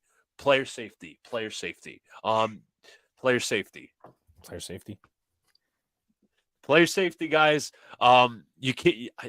I'm telling you, you cannot pinch pennies when it comes to player safety, especially yours. Doesn't make any sense. I agree. Next Nation, Dable's a great offensive coach, but he's nothing to work with. They're nitpicking his decisions, but they're not even bad decisions But here's the problem. I get it. I get it, guys. Trust me. And I'm not yelling at you guys. I'm just saying, I get his roster's terrible. I get it. His starting quarterback is not playing. I get all these different things. That's why we're 2-6. But why are we coaching scared at 2-6? Why are you guys making no offense, but why there's other teams that take risks and they have a worse record. The Giants took a risk in week 1 last year against the Titans. They went for 2. Did you see the built-in excuses come out then? No. So, and it's not like we're telling Tommy DeVito on 4th and 5 to throw a 50-50 ball to Darren Waller. We're not telling him that. All we're asking is for Brian Dable or Mike Kafka to give the okay to go for it on 4th. Mike Kafka or someone make the call, Saquon Barkley up the middle, or do something. We're not talking about practice squad players. We're talking about players you supposedly believe in. And you know what? If you don't believe in Saquon, trade him out. No, trade him out. But you relied on him for 36 carries. 36 carries, which most of them were very unnecessary, but that's a whole nother thing. 11 points per game. What's up to Jets with Mess? What's up? Let's see. I couldn't believe he didn't go for it. Maybe the turf sucks too. It's going to be there till 2026 when the World Cup games come to MetLife. And you know what's going to be the thing, Bill? Is that if somebody tears their ACL in the World Cup, the Maras and the Tisch family and the Johnsons will get sued. Oh, 100%. Good. They will get sued. They will be ridiculed. They will be disgraced. Hold up, because I don't know how long I've gone on about this issue. I feel like I'm the one. I don't know if it's me or Luca that's brought it up the most on this channel, because I know we brought it up thousands of times at least. But shout out to everyone in the chat that's coming in. I know a few people are in here that weren't here before. But and you know what? I understand they have the FIFA World Cup thing, but let's be real. I mean, soccer in North America is not the place where it's supposed to be. You play it in Europe and South America. That's where all the popular interest goes. Not saying that there aren't soccer fans here. Don't want to upset anyone. But nevertheless, that is the truth. And to not prioritize the NFL over that is blasphemous. It is a damn shame. How many times do we have to see? How many fucking injuries do we go through over the turf? It's like I have to say it every new week. Week 1, we lose Aaron Rodgers. You know, yesterday I saw the McGovern thing too. Like there, it wasn't like, you know, nobody like. I could understand if someone like low bridged him or like, you know, took out his kneecap, but he pretty much shattered his kneecap. And did a split. Yeah. Hold on. I want to go to this. According to Max, there's a rule in FIFA that you cannot play on a turf field. Right, and that's what I'm referring to. That's what I'm referring to, because that's like in all honesty, they should prioritize the NFL more, and that's where honestly, I would say screw it with FIFA. I know it would bring them a lot of money, but you could also get a lot of money if your Jets and Giants are consistently good, because it's New York. So I don't know why they don't think of that, but since they're so money hungry, they don't care about player safety. It's especially the Johnsons. I'm not saying the Maras are absolved, but I'm saying especially the Johnsons. No, yeah, it's more on them. It is more on them. And I've ripped them in the past. And you know what? I kind of hope it does somehow backfire. I'm not wishing injury on anyone, but I just hope in some way it backfires on them. You know, just because I want them to learn how dumb of a decision it is. It is absolute. It should be. It's criminal what they're doing to some of these players. It's criminal. It's not the first game that there's been multiple people injured on non-contact injuries at MetLife. It's criminal, in my opinion. And here's the thing too. Like I'll get some comments too. Here's the thing: if you're not going to change the turf, at least tell them to wear different cleats. Yeah, true. That way you don't. That way you slide and don't stick. I mean, but I feel like it should be more easier to change it to. No, I agree. I agree with you. Because then you'd have to pretty much ask every NFL team to do that, and it's like, you know what? How simple could it be if they change? And it's not like it's a NFL thing where they can't do it. It's ownership. It's ownership. All right. I mean, how much money do they really need to install Kentucky Bluegrass? I'm gonna do a research real quick. You guys keep going. Right. So, believe it or not, I've spent a lot of time on the subject of dumbest turf, especially after last year's mess on grass in the Super Bowl. What's up to Jose in the chat? The Titans took risk yesterday with Will Levis, and he balled out with 4 touchdowns. Exactly. Dable is a great coach. I wouldn't say great. I would say good if we get to that. Bills game, he went for it at the end of the second half instead. Field goal people complain. Here's the problem, though. Tyrod audible to a run play instead of just pass and then kick the field goal. They had no timeouts. That's situational awareness. Number 2, they had a 4th and inches, and they went for a field goal that game. The Giants ended up losing. You score a touchdown, and that's the drive where Saquon had 2 big runs. He had like 2 runs for 53 yards or something like that. One was like 39, the other one was 14. So Saquon was like trying to get into his mode, and he was. So that's a momentum killer. All 4th and inches. Oh, we could go back out there and we could, do a tush push, or we could go Saquon up the middle, or whatever. I will blame execution and play calling when it comes to it. But if you're not even going to give your offense a chance, then there's no confidence to be had at all. Conspiracy to get Tyrod hurt. DJ was scared of losing his job. I wouldn't say that. I think it's more of a maybe conspiracy that DJ is now all of a sudden healthy and he's going to practice all week now that Tyrod's hurt. So don't say you want Saquon here and then not use him in key spots, Bills and Jets. Thank you very much. Very good point. Want back. It's against FIFA rules. They don't play on turf. Dable is not going for it because they want to lose because they're out of it, even though they're not going to say it. I've seen that all over Twitter, so we'll see what happens. And by the way, what's up to our man Jigga? Congratulations on the win, Jigga. And by the way, I just want to say real quick, they did shout you out on this morning show because I was in there for asking the questions. Okay, all right. Well, thank you, Jigga and crew. Thank you. If Dable called a more aggressive game and DeVito threw an interception, the Jets score a touchdown on short field, I guarantee every Giants. But here's the thing. If DeVito throws an interception, he throws an interception. That's the thing. Like most Giant fans will have some sort of an opinion. You're always going to get blowback on a certain opinion or a certain decision you make. That's just life. And the Giants need to accept that and the outcry. But if you're not even going to go for it, if you're not even going to trust your QB, then what are we doing here? They ran it mostly, obviously, with when Tyrod was on the field, too. So, again, they didn't trust DeVito, but they wouldn't even take a shot downfield. So that's where I have a problem. I'll take any excuse to get rid of turf for grass, soccer or no. Look at Rodgers and Cousins had the same thing happening yesterday. Exactly. I'm of Peruvian descent, but I was born here, so I love American sports, but I also love the football. Well, thank you for But that's I'm not saying you got. I'm Max. I'm not saying earlier that there aren't soccer fans that live in North America. I'm just saying the majority of people don't. They're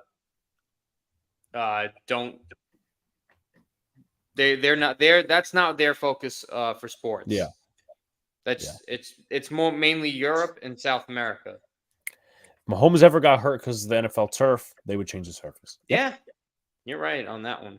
Afram's in the chat. What position does he? It's Afram. You made the quarterback list for the Giants. You're on the team. So he tore his Achilles on grass, I guess. They love the dollars. Yep. When your team isn't good, you can't win as head coach, and it is what it is. But like that could cost you out of a job. That's just my opinion. 3 point. I did the math real quick, and I did the math. First of all, let me say this: MetLife Stadium is the league's most expensive stadium, which is a shame because it looks like a dumpster. But the area is 2.1 million square feet. To install Kentucky Bluegrass, it's about 60 cents per square foot. You did the math. I did the math. It's about $3.5 million to install it. I mean, you'd probably have to obviously add on. I mean, there's obviously maintenance, but to install it? The paints, Again, Kentucky Bluegrass is what most major league teams have. Fenway Park, Truist Park, Citi Field, Yankee Stadium. Trading Saquon has to happen. It's not an option. There can't be emotional attachment. That's why I say there can't be. When you got to get it. And I've been saying that. Football should always be on grass. I mean, what team does Saquon go to now? Because the Bills just signed Leonard Fournette. Well, I mean, he could go to, what was it? Baltimore, maybe Cleveland. Baltimore's been like the top, I guess, talked about. So, let's see what else we got. Florham Park has grass. Yep. It's true. Yeah. Florham Park has grass. Yeah. But, I think I'm pretty much done with the Giants offense. If you guys want to go into the Jets offense and then the Jets defense, and I'll close out with the Giants defense. There's a lot to uncover with the Jets offense. Let me pull up. You can start with quarterback. Zach Wilson. I have a lot of bookmarks with him. I also have some positive throws and some negative throws. John, what would you rate his performance 1 to 10? We usually do this every week. Like a 2.5. Is that fair? 2.5. What would you say? I graded out the Eagles game at around the 5, right? I did as well. Okay, so you take steps down. 3.5, personally. Okay. All right. Well, maybe I'm a little harsher than you. No, but I guess same ballpark. 2.5, 3.5. Same ballpark. So I'm just going to read out Zach Wilson's numbers: 47.2% completion percentage on 17 of 36, 240 Oh my yards. god! Oh my god! What? So, you follow Jet Nation? I probably do. Okay. I'm taking this from a different angle, so you guys can take it any way you want. Giants had 31 pressures on Zach Wilson. He goes, I wonder why the Jets offense struggled. Enough already. I mean, I get it. The offensive line was putrid yesterday, but there's no reason. He had clean pockets. Let's not get it twisted. Enough. Stop creating excuses. I also want to quickly shout out G Nation Inside Sports. I know there's going to be content on some end, but I just want to shout them out before the match, before the Giants Jets game Saturday night into Sunday. I spent the night with these guys, and they were pretty fun, of course. Shout out! Thank you for letting me stay over. Actually, it was a lot of fun. I can't wait to do it again and all that stuff. You guys are back. I can't wait till the content comes out because that's gonna be litty. But the Uno game. Yeah, the Uno game. So, Zach, for some reason, again, as I said in the earlier, some people thought Zach Wilson had a good game. Unfortunately, we've lowered the standard for good John, which it makes no sense. People say, "Oh, you're just you're a stat nerd. You look at the box score numbers." No, I actually see with my eyes. Mm-hmm. So this was a second down where Zach Wilson. This was the first second down of the game, I believe, where Zach Wilson threw an incompletion. He was deflected off of Dexter Lawrence, but you're going to see he has not one but two open players. So here he is in shotgun. I believe this is not a 1, not a 2, but a 3 tight end set. If I'm not mistaken, it could be. Yeah, it's a 3 tight end set. You have Garrett Wilson in the slot, and on the outside, I want to say it's Xavier Gibson. But anyways, down bottom. Gibson might be down bottom. No, that's Brees because Michael McFadden is covering him. My mistake. So CJ Uzomah is going to be open on the left hash mark, but Zach Wilson does not see him. Wilson takes the snap. He looks to his right. Uzomah's open.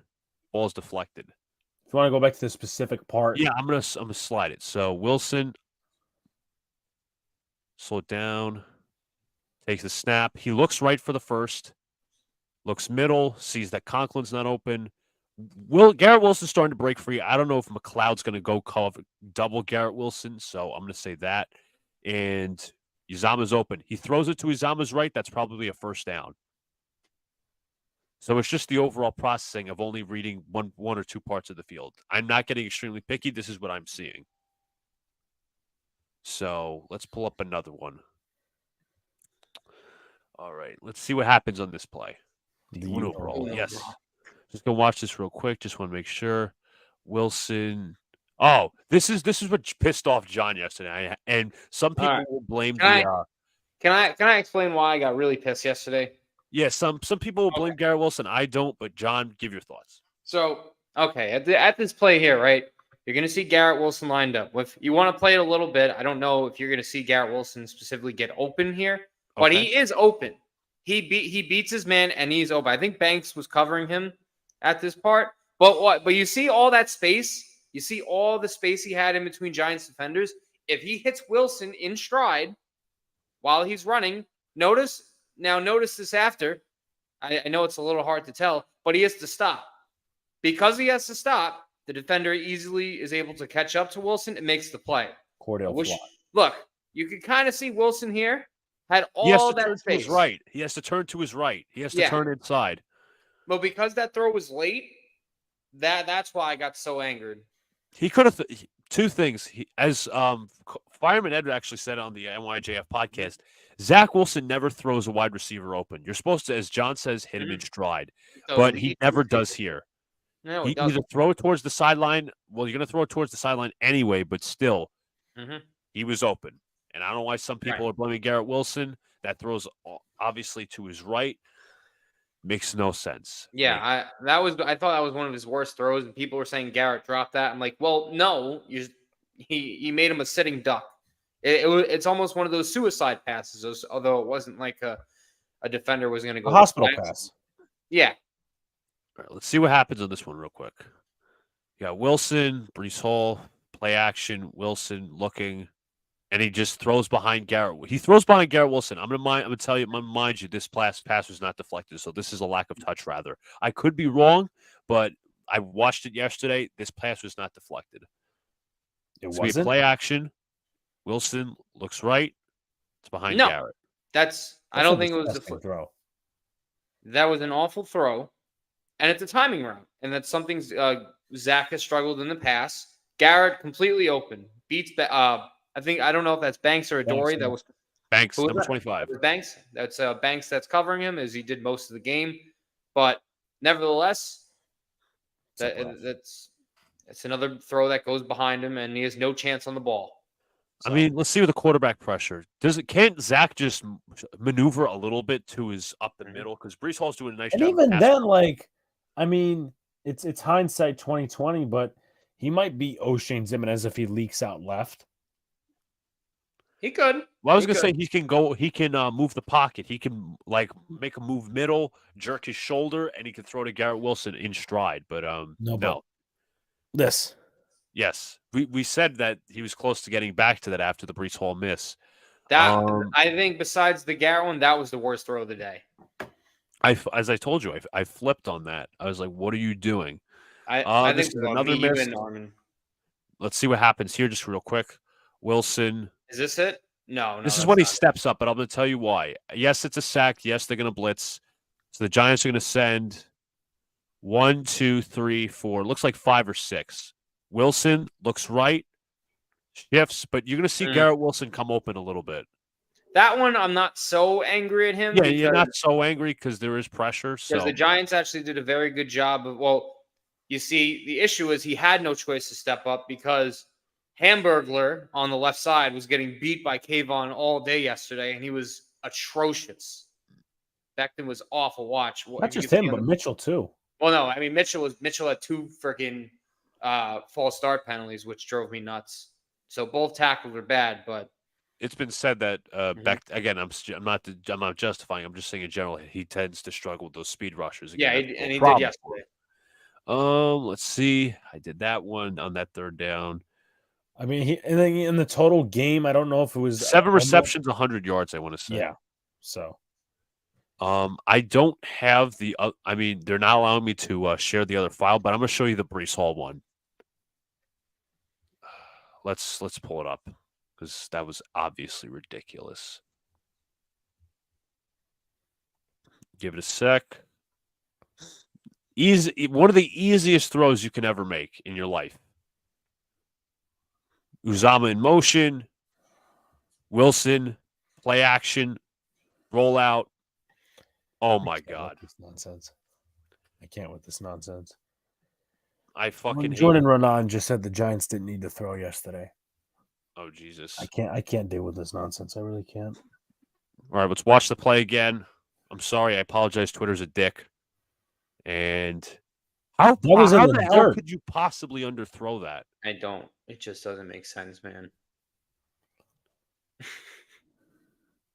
It's a matter of touch. Wilson rolls to his right. He's wide open. He's beating McFadden. That's first down and more yardage.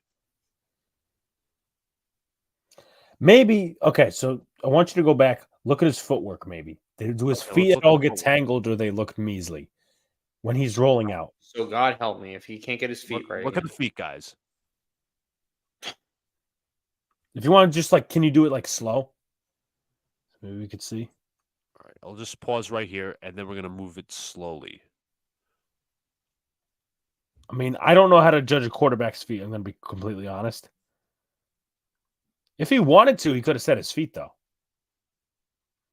Yeah, you're going to take behind him. Do a bounce pass. Let's go back to the feet one more time. He's throwing on the run, which you can do, but the touch is not there. That's what we talked about. All right, there's no explanation of why he can't hit. Like, there's no. You go back just a little bit before. Yeah. I want everyone to look. There's like no pressure near him, right? Brees is open enough where it's like, yeah, he's not like by himself, but there's like an easy target to throw to where it's a simple pass. And I don't even think that was a 10-yard pass. I think it was smaller than that. No, it was like third and short. Third and 1. Yeah. It was literally a 3rd and 1, and he missed him. Boy, I lost it on here. I lost it. Like, come on. Like, that's the inexcusable. That's the very old Zach Wilson. That's inexcusable. That was last year when he was in Foxborough, Zach Wilson. That's how bad that was. It's just like there's a few things that point out to me is like the Chargers have one of the worst defenses in the NFL. You guys face them next Monday, which we'll be doing a stream on. That's number one. Mm-hmm. Number two is he going to take advantage of that and is he back into his old ways to where he's going to make the Chargers look like superstars? Something's got to give. I hope the Chargers collapse with Staley because we know how bad he is. But now to be fair, as we're objective on here, yeah, Zach is just bad. Yeah, definitely, I agree with that. We're going to look at some of his good throws. We'll give an even balance, to be fair. But he made some timely throws yesterday. We got to be fair. I still say it's more bad than good. Just of course. Like the one thing we didn't show was the sacks he took. It was so bad. The pocket for the first forced fumble. No, not even. I'd say it was worse at the end. I actually blame him less on that one because I thought Becton just straight up got beat. He might have. I got to reevaluate the play. That was the one I was going to share, but they didn't allow me to. So, a lot of lows for Zach Wilson, but his highs were fairly high, and there were quite a few of them. Pressure, poor separation made this job tough, forcing lots of low percentage throws. He nailed a lot of those difficult plays. So this was actually a nice throw, but Lazard drops it. Wilson takes the snap, play action, somewhat clean, steps up, dropped. Wilson takes snap, looks right. Wilson, this is actually a better angle of what John was talking about earlier. Okay. Oh, this is perfect. Great. I'm glad we have this angle because this is not Zach. This is not a good throw from Zach. Anyone that's saying it is needs to relearn what good football is. So he makes it okay. That's the drop. All right, this is the drop on Lazard. That was his fault. Now watch. Sort of a clean pocket here. Actually, it's a very clean pocket. Look how far Garrett Wilson down the field is. Look at the ball. Look at the ball. Mm-hmm. Look how much space Garrett has. He has to lean back inside. Stop. Exactly. You have to throw it toward the sideline there so you can keep running. But he threw it on the inner half. And then I will note this too. And this has, I guess this is in the same type of events. You look at the pass interference penalty, he underthrew Garrett Wilson. That could be a walk-in touchdown. Mm-hmm. Yeah, you're right. You're 100% right. And I don't know which the Giants defensive back made this play. If it was Cordell Flott or Flott. Flott actually had a very good game, but he could have picked that off if he turned his head. Mm-hmm. Yeah. So here's some other throws. Zach looks to his right. This was a nice play by Banks. I'll give him credit on that and that little jump ball to Garrett Wilson. So Wilson takes the snap, looks. That drop pissed me off. Oh, yeah, this one. Breece Hall had yardage downfield. Wilson takes the snap, looks to his left. This was a very good catch by Wilson and a very good throw by Wilson. Yeah. Now, I don't know why Dable challenged that personally. He took a shot. Wilson takes the snap, empty pressure, throws it away. No, he actually threw it into a catch. Wilson again takes the snap, pressure coming, throws. That was the play to Wilson at the end of regulation. Wilson again moves to his right. This is a throw to Lazard across his body. Again, he can make those plays, but some of the simple plays he can't make. That's what's frustrating. This was probably his best throw, his gutsiest. The throw while he was getting here. I think that was Pinnock that actually came down from a blitz. And Wilson gets the first down. And that This was also a great play by Garrett. It I was. mentioned this on the stream yesterday because he literally was short, but he just muscled his way for a first down. It was. It was a phenomenal play by Garrett Wilson. I'm just clearing some of my bookmarks, but there's also I want to make also a point of emphasis that Michael Nadia makes here. What about the concepts? What about the play calling too? So he says 1st and 10 with Zach rolling left, Gibson and Lazard's routes are essentially not in play, making Garrett and Ruckert the only two options. Thibodeau does a nice job of taking away Ruckert. DB underneath, Garrett closes that lane. Good throwaway, easy throws are not being schemed. And who does that fall on? Mr. Hackett. So he essentially says Gibson, Lazard will be taken away, but it's only Ruckert and Wilson that are available, or could be. Wilson, play action, roll to his left.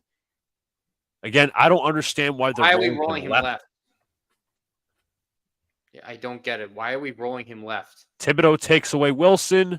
I'm sorry, that's not Wilson. That's Jeremy Ruckert. Garrett Wilson, Zach Wilson essentially can't see at the moment. This route's taken away. That route's taken away, and he's got nowhere to go. So that's not. I think it was a first down play too. So I don't even understand why they can't have an easy throw there. It just makes no sense to me. 3rd and 2 feels constricting. It's banking one thing to work. This is the Conklin play where he ran short of the sticks. Where have we seen that before? Maybe Wilson, play action, roll to the right. Conklin, nice play here by Pinnock. I'm not going to discredit him, but this was just awful.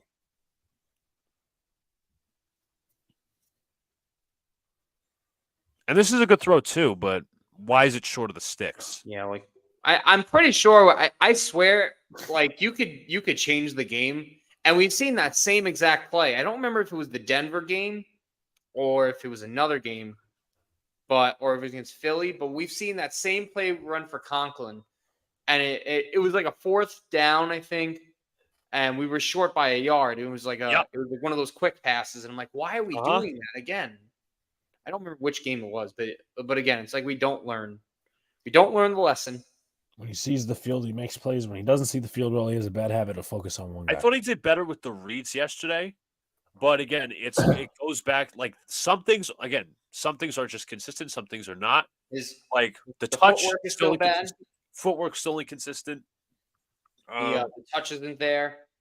Footwork, touch, and the taking the sacks, which the internal clock. He took two really bad ones, dude. That one where, and this is the one that Jacob clipped up the reaction where I threw my hat. That one was the worst of the day because it was 4th down. That not only was 4th down, but like it's the end of the game there. Like, and if it wasn't for the Giants' own stupidity, you lose that game. Yeah. Because all the Giants fans were thinking they had an easy win. But how do you, like, the fact that he even kept backing up, and I'm like, why? Why? Just even if you run forward. Or at least try to make something happen. It's 4th down. It's like the last play. But, my God, man. It didn't make any sense. No. Hackett's play calling was terrible yesterday, and it remains terrible. The offensive line, we'll move into that. I mean, now, I'll say this. They were down to a practice squad player in Xavier Newman. They lost Lisa McGovern. They lost Schweitzer yesterday. So, and the fact, we don't have Dwayne Brown. We don't have AVT. Am I missing anyone else? It's a starter usually. No. But I also want to mention this. Dexter Lawrence had a pressure on each of the Jets' offensive linemen. He had 18 pressures yesterday. Yeah, no. He destroyed our practice squad offensive line. Becton was atrocious yesterday. I mean, I think he's given up a sack in the last ever since week 2. I'll tell you that. I'll tell you this. The stat is a bit questionable. Well, not questionable, but you obviously got to look into the game film, see if Zach was in the pocket too long. But the sack that Becton was not good. Right, and that's my point. Like, it's not just the sacks; it's the pressures that he's given up. Like he is not done a good job of the only game where I'd say he did a good job of holding his own was against the Eagles. But he has not been that good in my opinion as a left tackle, and it's probably still a huge concern. I mean, it's not like I've said this since April. It's not a huge to me. Becton's play is not a huge concern. I'm more concerned about the interior at the moment, but I think he's played okay enough. But I also think that the Jets should have if they knew he was struggling on the left side, they should have had somebody to chip Thibodeau. But And then combine that with Max Mitchell had his struggle yesterday, some penalties. He was getting beat too, and it was a disaster for that offensive line, in my opinion. Disaster. like how do you not prepare for wink defense? I don't know. It doesn't make any sense. No. Jacob saying, John, it was the Pats game. You're right. It was the Pats game, fourth quarter. You're actually right. It was the same thing with the stick route on a fourth down. Thank you. I couldn't remember which game. After we can't judge Hack, in my opinion. You only have a QB to base it on. Like when Mike White was able to move the ball with the same offense when LaFleur was there. Now, you know what? Because me and Luca at this point want Simeon in, but we know they're not going to do that. Yeah, of course. That would be the ultimate test. I do have to say that would be the ultimate test because we know Zach can't do it. We've seen Zach can't do it in LaFleur's offense, and now we can't do it in Hackett's offense. So we know it's not. We know it's not. I mean, I know Hackett ain't the greatest, but you know what? At least I can say, hey, Zach, it's more him at this point. It's more the player instead of the system. And the worst part is he had 2 weeks to look at the game film, and something still hasn't clicked. 2 weeks. That's my. And there's the thing too is like, if the Giants don't go in their own stupidity, number one, you lose to a better team. That's number one. Number two, all of the shit Sean Marash said about him and his girlfriend and seeing his girlfriend, all that stuff, all that goes to the front page. Yeah. Now let me ask you this. Mm-hmm. I'm not saying this just to turn the table, but if the Jets lose this game, do you think it would be a fireable offense for Robert Saleh not to bench Zach Wilson? You see, I honestly don't think they would do it. Would it be a fireable offense? I mean, it should, but I honestly don't think they would do it. Okay, Luca. Potentially, because again, it would be like the same. Again, whenever he's like, again, they're more concerned about feelings at this point, which is bullshit. But yeah, I would have strongly you could honestly make an argument that he should have been benched in the fourth quarter. Yeah, right. No, he was awful. And I still struggle with the fact that Simeon's not the backup quarterback. It's Tim Boyle, who they're somehow scared to play. It doesn't make any sense. Yeah, I don't get that either. Me and Luke are getting tired of the reason why they brought him in because he knows the system. He knows the system. And it's like, holy hell. I like Tim Boyle. Yeah, we don't because these are it's probably a DeVito situation, but Yeah, I think that's our story of the offense. Mm-hmm. And I'll add this before we go to the defense.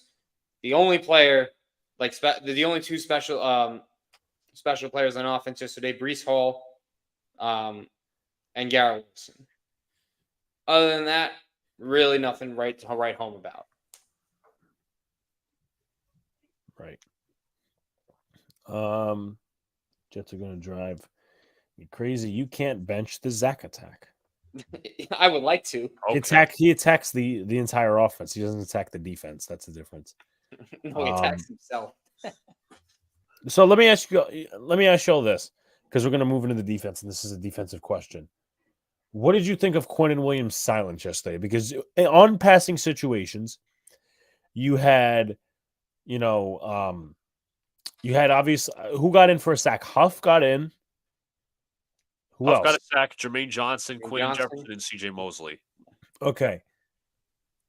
Not that you should be like, oh my God, we overpaid this guy. But it's a little weird to me that Quinnen Williams didn't get I'll look at the stat sheet just to make sure quarterback hits and all that, but I didn't really see too much of an impact. Did you guys see that?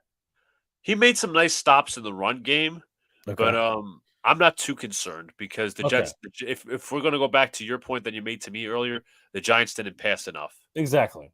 Okay. Yeah. So, I mean, the Giants interior, I don't know about. I'd have to look on JMS. Bredesen didn't have a good game, but Mark Lewinsky had another good game. Like, I think Quinnen, as I said multiple times, he opens up holes for multiple guys in the run game. Quentin Jefferson had some nice run stops. CJ Mosley, Quincy Williams, John Franklin Myers Yep. had a good game. So it's like he is helping everybody else out.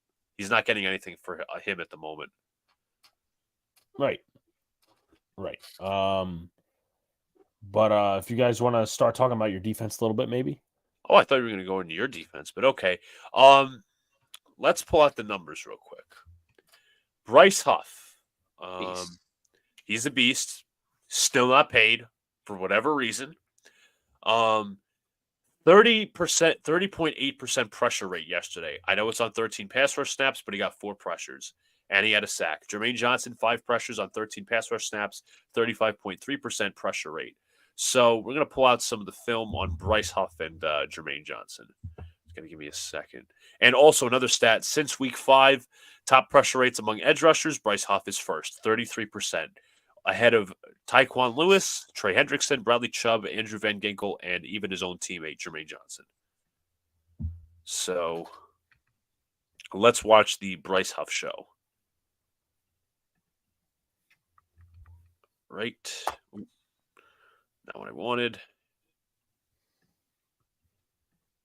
All right. This is the Bryce Huff show, number 47.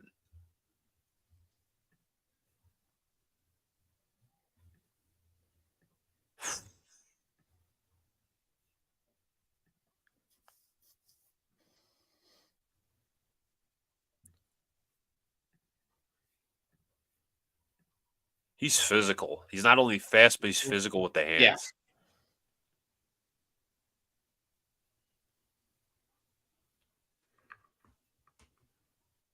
Pressure forces him out of the pocket, but that is your prototypical Bryce Huff at the moment. And I got 4 words for him.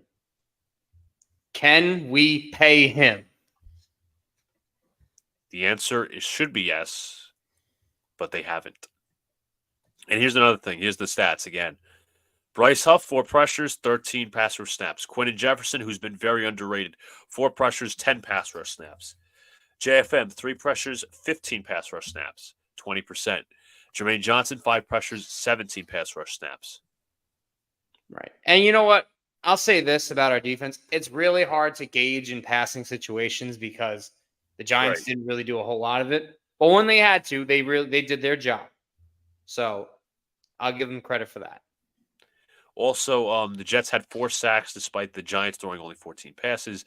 That's a sack rate of 22%, the third highest single mark in Jets history, and their highest in 41 years. 1982 versus the Pats, 26%.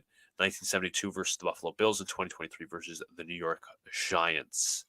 So just pulled down here. Obviously got that. Obviously, Reed and Sauce had Hyde in jail. Obviously, we brought that up earlier. This is JFM in the run game, making 2 critical run stops. He's not only a force in the passing game, but in the run game. Number 91. Going to watch here as he's going to bring his guard upfield. This is, I believe, John Michael Schmitz. He brings it.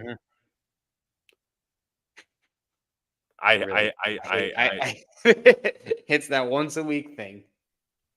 He's going to push John Michael Schmitz. He's going to obviously bull rush him inside, and that's going to force Jordan Whitehead and Quentin Jefferson to have an opening. Critical stop there. Number 91 alongside Quentin Jefferson. Pushes his guy aside in Lewinsky, and he gets the easy run stop. Very good from John Franklin Myers. He's not much of a stats guy, but again, here's also a Bryce Huff stat. Last 4 games, 7 pressures on 18 pass rush snaps versus Kansas City, 38.9%, 40% against Denver, 40% versus Philly, and 30.8% for the against the Giants. On the year, he leads all edges at 29.9%, nearly 30% in pressure rate. For reference, the average league average amongst edges is 11.3%. Second best after Huff is Gary at 21.3%. So he's needs to be paid, as we've said how many times already. But let's see. This is another sneaky JFM play here. Number 91 on the outside. Play action. He's going to come with the pressure. Good job by Davis on the coverage. But just him able to break free and force that throw really quickly. But JFM is just phenomenal. He's been solid, man. But how about the linebackers? We should get into them too. I think Go ahead. I have to give my apologies to Mosley because he's stepped up, but I think Quincy Williams has been our best defensive player of on the field this year. It seems like he's able to. Anytime he's in coverage, it seems like he doesn't allow a big play to happen to him. Yeah, and also his ability to stop the run too has been fantastic. Yeah, definitely. And we're going to watch this one play. This is a tag team, should I say, of Quinn Williams and his brother sniffing out a screenplay. So here we go. Huff, JFM, Quinnen, and Jermaine Johnson. Quinnen going to read the screen, and it was deflected up in the air, nearly picked off. But we'll watch Quincy coming from the linebacker position, reads it, goes right to Barkley, deflects it, nearly a Quinnen pick. But good job there. Move this out. Outside the the touchdown drive, the only Giants drive was threatened. It was the first quarter, second quarter drive where they drove 46 yards. This is actually a sauce play. I want to show this real quick. This is very crucial. He was on Darren Waller at this point. Down one-on-one. John probably knows this play. Waller's going to run across the field, and he's going to make a nice tackle. So good job by Sauce. But the secondary was basically phenomenal for the most part. Safeties, they were probably the weakest part. Different story. Real quickly, I just want to get to the super chat. Thank you, Chris. Appreciate it. Alex, that question to Dayball was dope. Speaking of linebackers, why is Isaiah Simmons still being limited on snaps? Well, I mean, with the resurgence of Micah McFadden and Bobby Okereke, I don't think that they value him, at least maybe at this point, as somebody who's going to play a large amount of downs. Now, I could get you the snap percentage real quickly. He played Simmons. Why the hell? My eyes are blind. 38%. So that's 24 snaps. And obviously there was overtime, so you get the extra ones. I guess they just see him as like a situational type blitzer.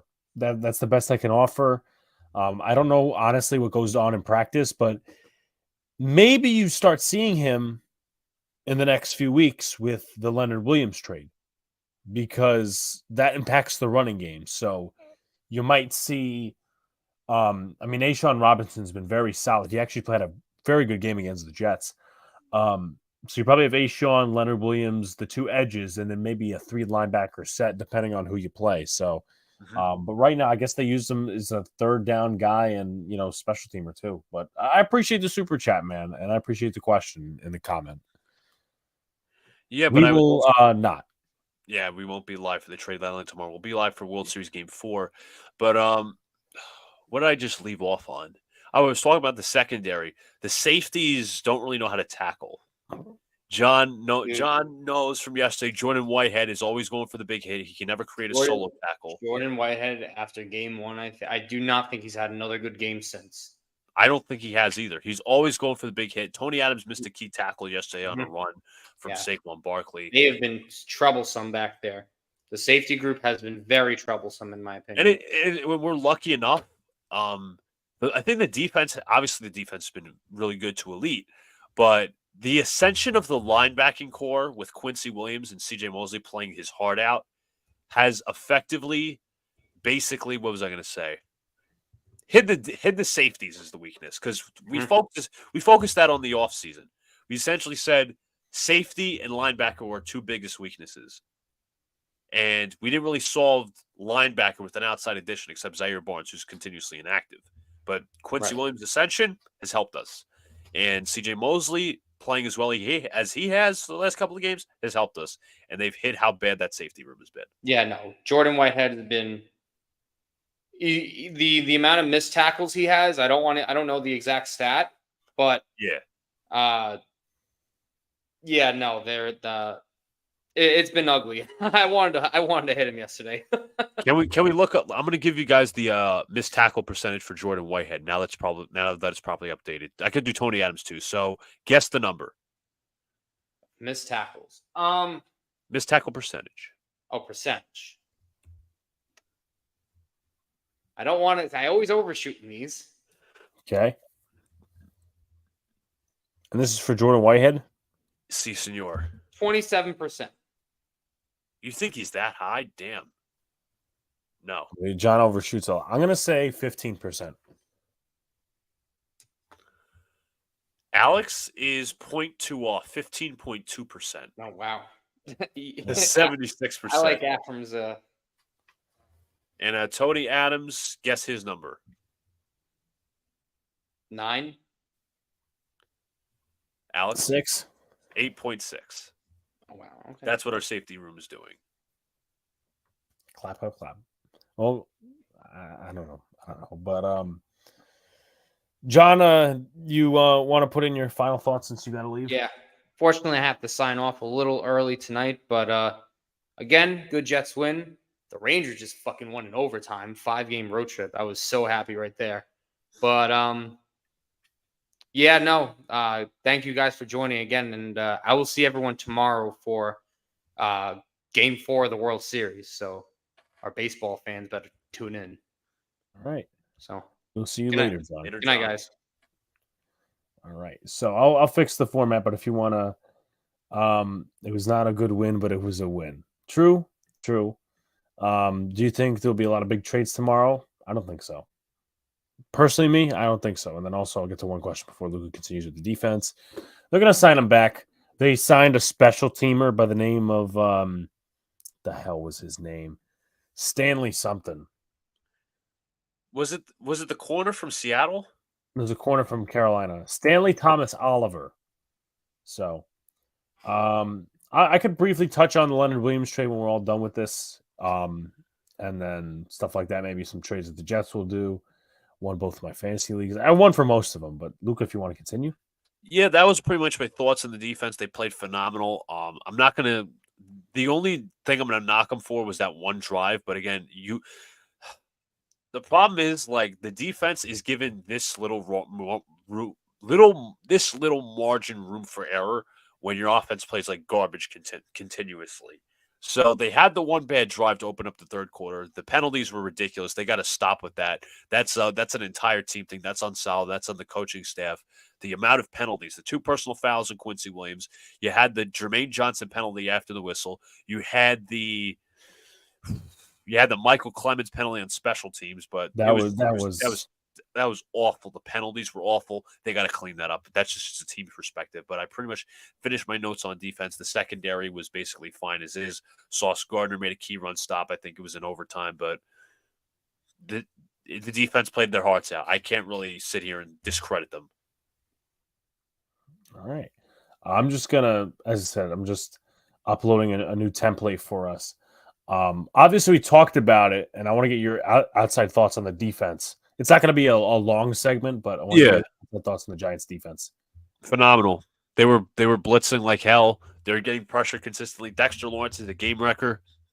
Never denied that. It was always debate for him versus him and Quinn Williams. I get that, but the fact that he had multiple pressures on multiple linemen was ridiculous. He's severe. I didn't even know that, so you brought it up. Yeah, Zach Rosenblatt had the numbers.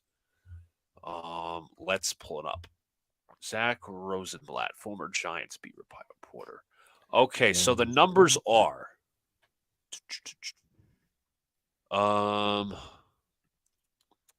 almost there. Here you go. All right. 15. It wasn't 18, it was 15. My mistake. Okay. The split overall by player, Xavier Newman, 5 pressures and a sack. That was expected because he's a practice squad lineman. Connor McGovern, 2 quarterback hits and 4 pressures. Max Mitchell, 3 pressures and a sack. Mekhi Becton, 2 pressures and a sack. Billy Turner, 2 pressures. Wes Schweitzer, 2 pressures. Jesus. Dexter Lawrence currently rated the top nose tackle and is front runner first team All Pro. I hope the Giants can. I hope whoever takes Leo's spot can do what Leo did to an extent and free up Dex, because without Leo, I feel like Dex might struggle a little bit. And I think those two were particularly close. So hopefully he doesn't have any misgivings.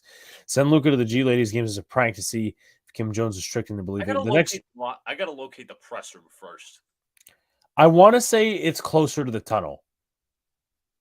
Okay. I think it depends on who you go with. You gotta ask people again. MetLife Stadium is that. Are you guys going to dress up for Halloween in your show? I mean, tomorrow will be live, so maybe not. You'll find out. See, if I had enough money, I would bring a Grimace costume. Okay. It sucks we aren't taking advantage of his prime.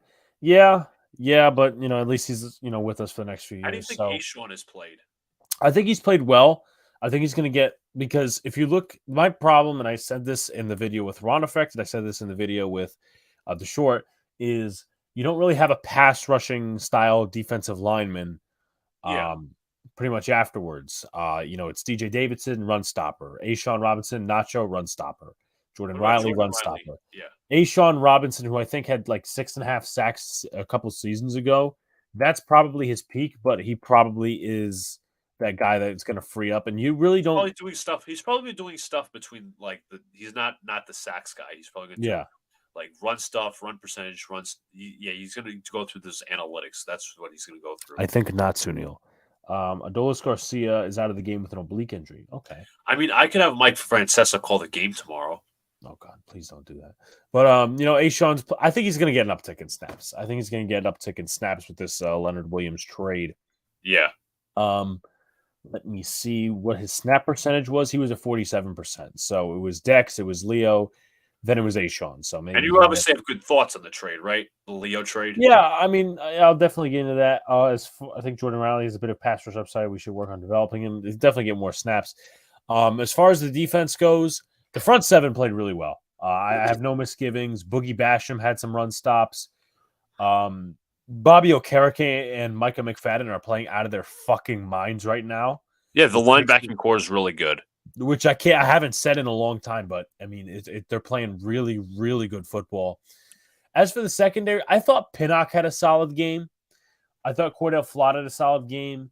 Adoree Jackson got beat a couple of times, and I did mention that Deonte Banks would have his wins and losses versus, different receivers and whatnot, and Garrett Wilson. But Garrett Wilson got the win in that matchup. You think so?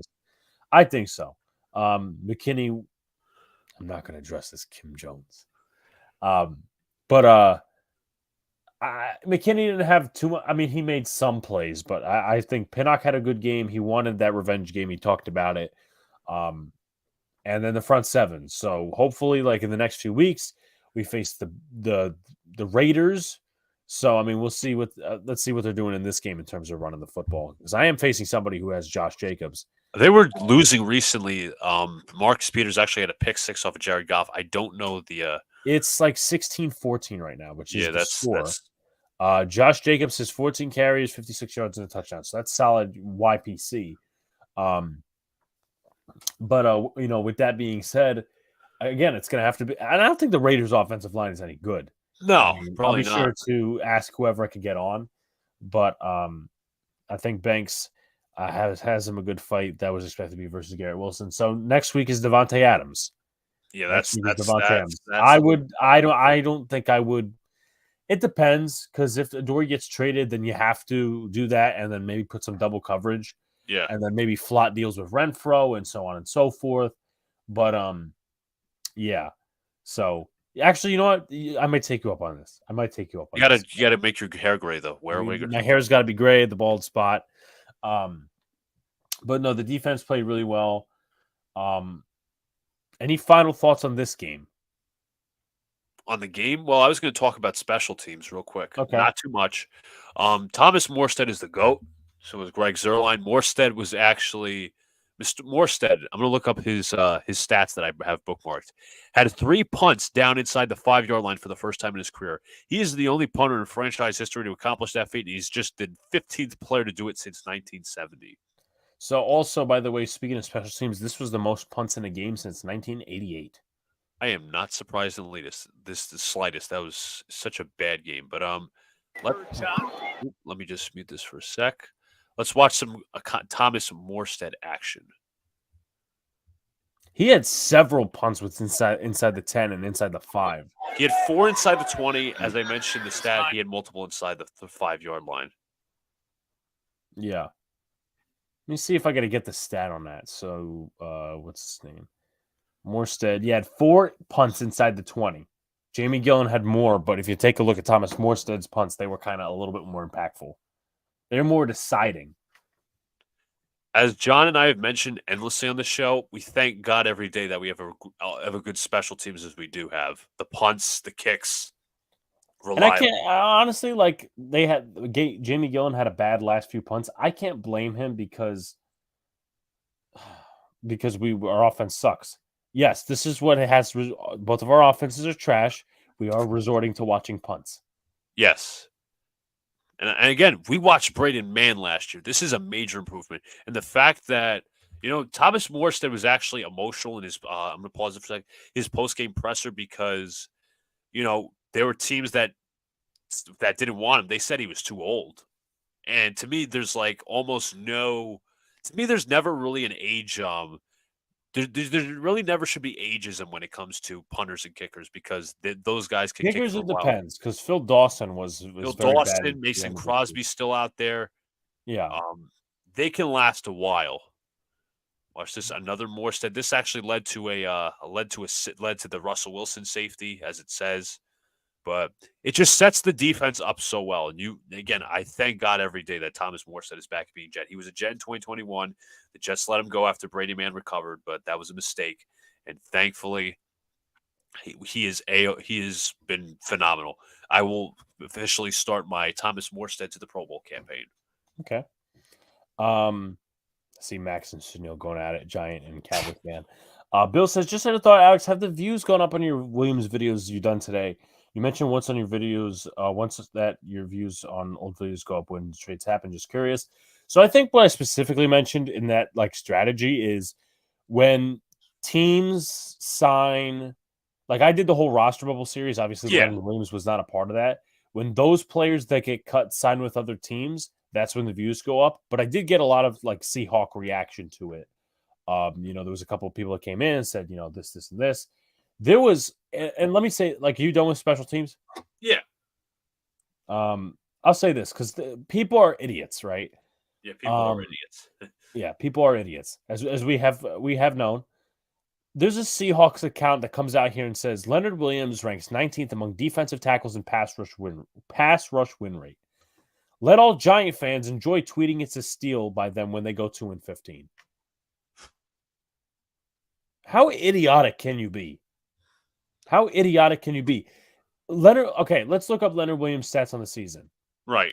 He's a solid player. I'm not saying, it's going to be all fruit and roses. I mean, just to get a second-round pick, let alone a fifth, was 1.5 sacks. Last season, 2.5. 6.5 this time beforehand. So technically, if we want to go career-wise, other than 2019, this is a career low for him. And to get a second-round pick, and the Giants are still giving up salary. I mean, you're kidding yourself if you're actually going to sit here and say, "Oh, the Giants, let the Giants fans enjoy it." Tweeting, it's going to be a steal because if Joe Shane gets the right guy in the second round, or use that to trade up for a quarterback, I mean, right, of course. Well, that's good for my fantasy team. Big decision about this coaching staff, trained members on this team. Ronnie Barnes ain't going anywhere, unfortunately, because he's in the Giants' Ring of Honor, and Thomas McGahee. We'll see what happens. Is he really in the Ring of Honor? I believe he is. Max has a comment for you, too. Okay. We also didn't think we'd get a third, alone a second. We got a fifth. Yeah, I mean, Joe Shane worked that one. We ate money, but at the same time, we were going to eat money anyway, so might as well get a premium pick out of it. And if Seattle goes to the playoffs, fine. But if we get a good pick out of it, we get some solid players, fine. You have 61 right now. That's the second round pick value right at the moment. Yeah. 61 and whatever. I think we're fourth in the draft, so it would be like 33, 34, 35, 36. 36 overall. They co-in the Leonard Williams deal by taking on the money to get a better pick. Exactly. And that's a very smart strategy. As I mentioned beforehand, I think the biggest thing is just to see this. We got to see the linebackers play like they are right now, because you need Ashawn Robinson and some of the other guys to fill in and do a better job of stopping the run. Robinson's probably been like the third best defensive lineman, make that second best with Williams gone. But after all this and all that different stuff, just there might be a slight deterioration in run defense, but we'll see, of course, next week against the Raiders. Maybe it's you'll see I'd say you see a slight deterioration, but also at least your linebackers are playing well. Yeah, what's up, Gregor? But yeah, and all that sort of good stuff. So that's my thoughts on the Leonard Williams trade. So here's my question to you, because John didn't necessarily illustrate this before he left. How do we do picks? Okay. What if we do our picks for the Thursday night game, but then we do the rest of the picks at halftime for the Thursday night game? Okay. All right. And we traded for Leo from the Jets. We gave up a third and a fifth, and he was 25. Now he's 30. He got a second and a fifth. I think that's a steal. I think that's one-upping. The third round pick was Ashton Davis. I don't know what the fifth round pick was. It could be Michael Carter. It could be Brandon Eccles. It could be one of those guys. Not that it was bad, though. Yeah, not that it was bad. But with that being said, let's see what else we got. So, they're still arguing about the Cowboys. Eli. But who are you picking for Thursday Night Football? Kenny Pickett is day-to-day at the moment. I don't like Levis. Levis tossed, 3-4 passing touchdowns on Sunday? 4. And that's still more than Daniel Jones this season. For some reason, I'm a little scared of him going into Pittsburgh. I mean, the defense has played well for the most part. I don't think the Giants have. They might have just 4 passing touchdowns. Hold on, because I'm thinking about mediocrity. The Giants have 4 passing touchdowns this season. That's it. That's 2 to Barkley, 1 to Hodgins, and 1 to Waller. So that just tells you where we're at. But yeah, I mean, that could. I think we'll ask John what his Thursday night pick is, and then Thursday night, John will be here Thursday night. Oh, so what we could do is, let me ask a question: is that game in Germany this week? There's a Kansas City one and the Kansas City with the Dolphins. Yes. So I think we could do it Sunday. Well, it depends, because we might have a family outing. I don't know about that. Well, I would assume that outing doesn't take place till later in the day. Okay. So, to be fair, 9:30 a.m. So we'll get John's 2 picks off cam for that. But the thing is, Thursday Night Football, Steelers and Titans. Who are you going with? I don't like Levis walking into Pittsburgh as a rookie. I don't know. Very few rookie quarterbacks do well against an elite Steeler defense, but the offense is just putrid. Mitch Trubisky was bad. I don't know. I'm actually going to go against the grain elite Titans here. I'm going to go with the Steelers, and we'll remember that. Just keep that in note. Dinner time. Got to bounce. Have a good one, fellas. Appreciate you, Bill. And then I guess we could either do this now or we could do it on Sunday. Dolphins, Chiefs in Germany. The Chiefs are coming off a bad loss to Denver. No way I thought it was going to happen. I guess they'll use the Patrick Mahomes mulligan excuse when it came to his flu. Okay. So who are you picking? The Dolphins are coming off a win versus the Patriots. They scored, 31 points. I don't know. I'm leaning Kansas City here. I'm going to go with that. I'll go with Kansas City too. Chiefs, Steelers, Dolphins win in Germany. Okay, I would not like be objective to that opinion. Yeah, I would not be objective to that opinion. But is there anything else you want to talk about? I was going to go into some Knicks, but I obviously got to do a little bit more of studying, and like I don't want to just keep repeating the same points I was doing during the live stream on Wednesday. Like the And we'll main be doing point, the Knicks in 2 days. yeah, the main points I'll be talking about basically is the offense is still bland as hell. Julius Randle's not shooting well from the field. RJ Barrett's playing nice. Jalen Brunson's been hot and cold with scoring this far. We're 1-2. It's obviously a tough stretch coming up. With the in-season tournament starts Friday against the Bucks, which is obviously going to be a tough matchup. But yeah, that's how it is. Obviously, we'll be doing the Knicks game against the Cavs Wednesday. All right, and my final question is this: does anyone on the Jets get traded? My personal opinion, it's Carl Lawson or nobody. And I also want to add in some trade deadline targets that I want trade targets that I want to see at the deadline. I doubt the Jets will make a move. If they don't, I'm not going to be happy. If they sign somebody in free agency, I'll be okay with it. Receivers: Hunter Renfrow, Cortland Sutton, Darnell Mooney. You could give me 3 receivers there. KJ Osborne, even as a flyer. Offensive line: Ezra Cleveland was mentioned as one of them. Hal Vaitai is also mentioned as one of them.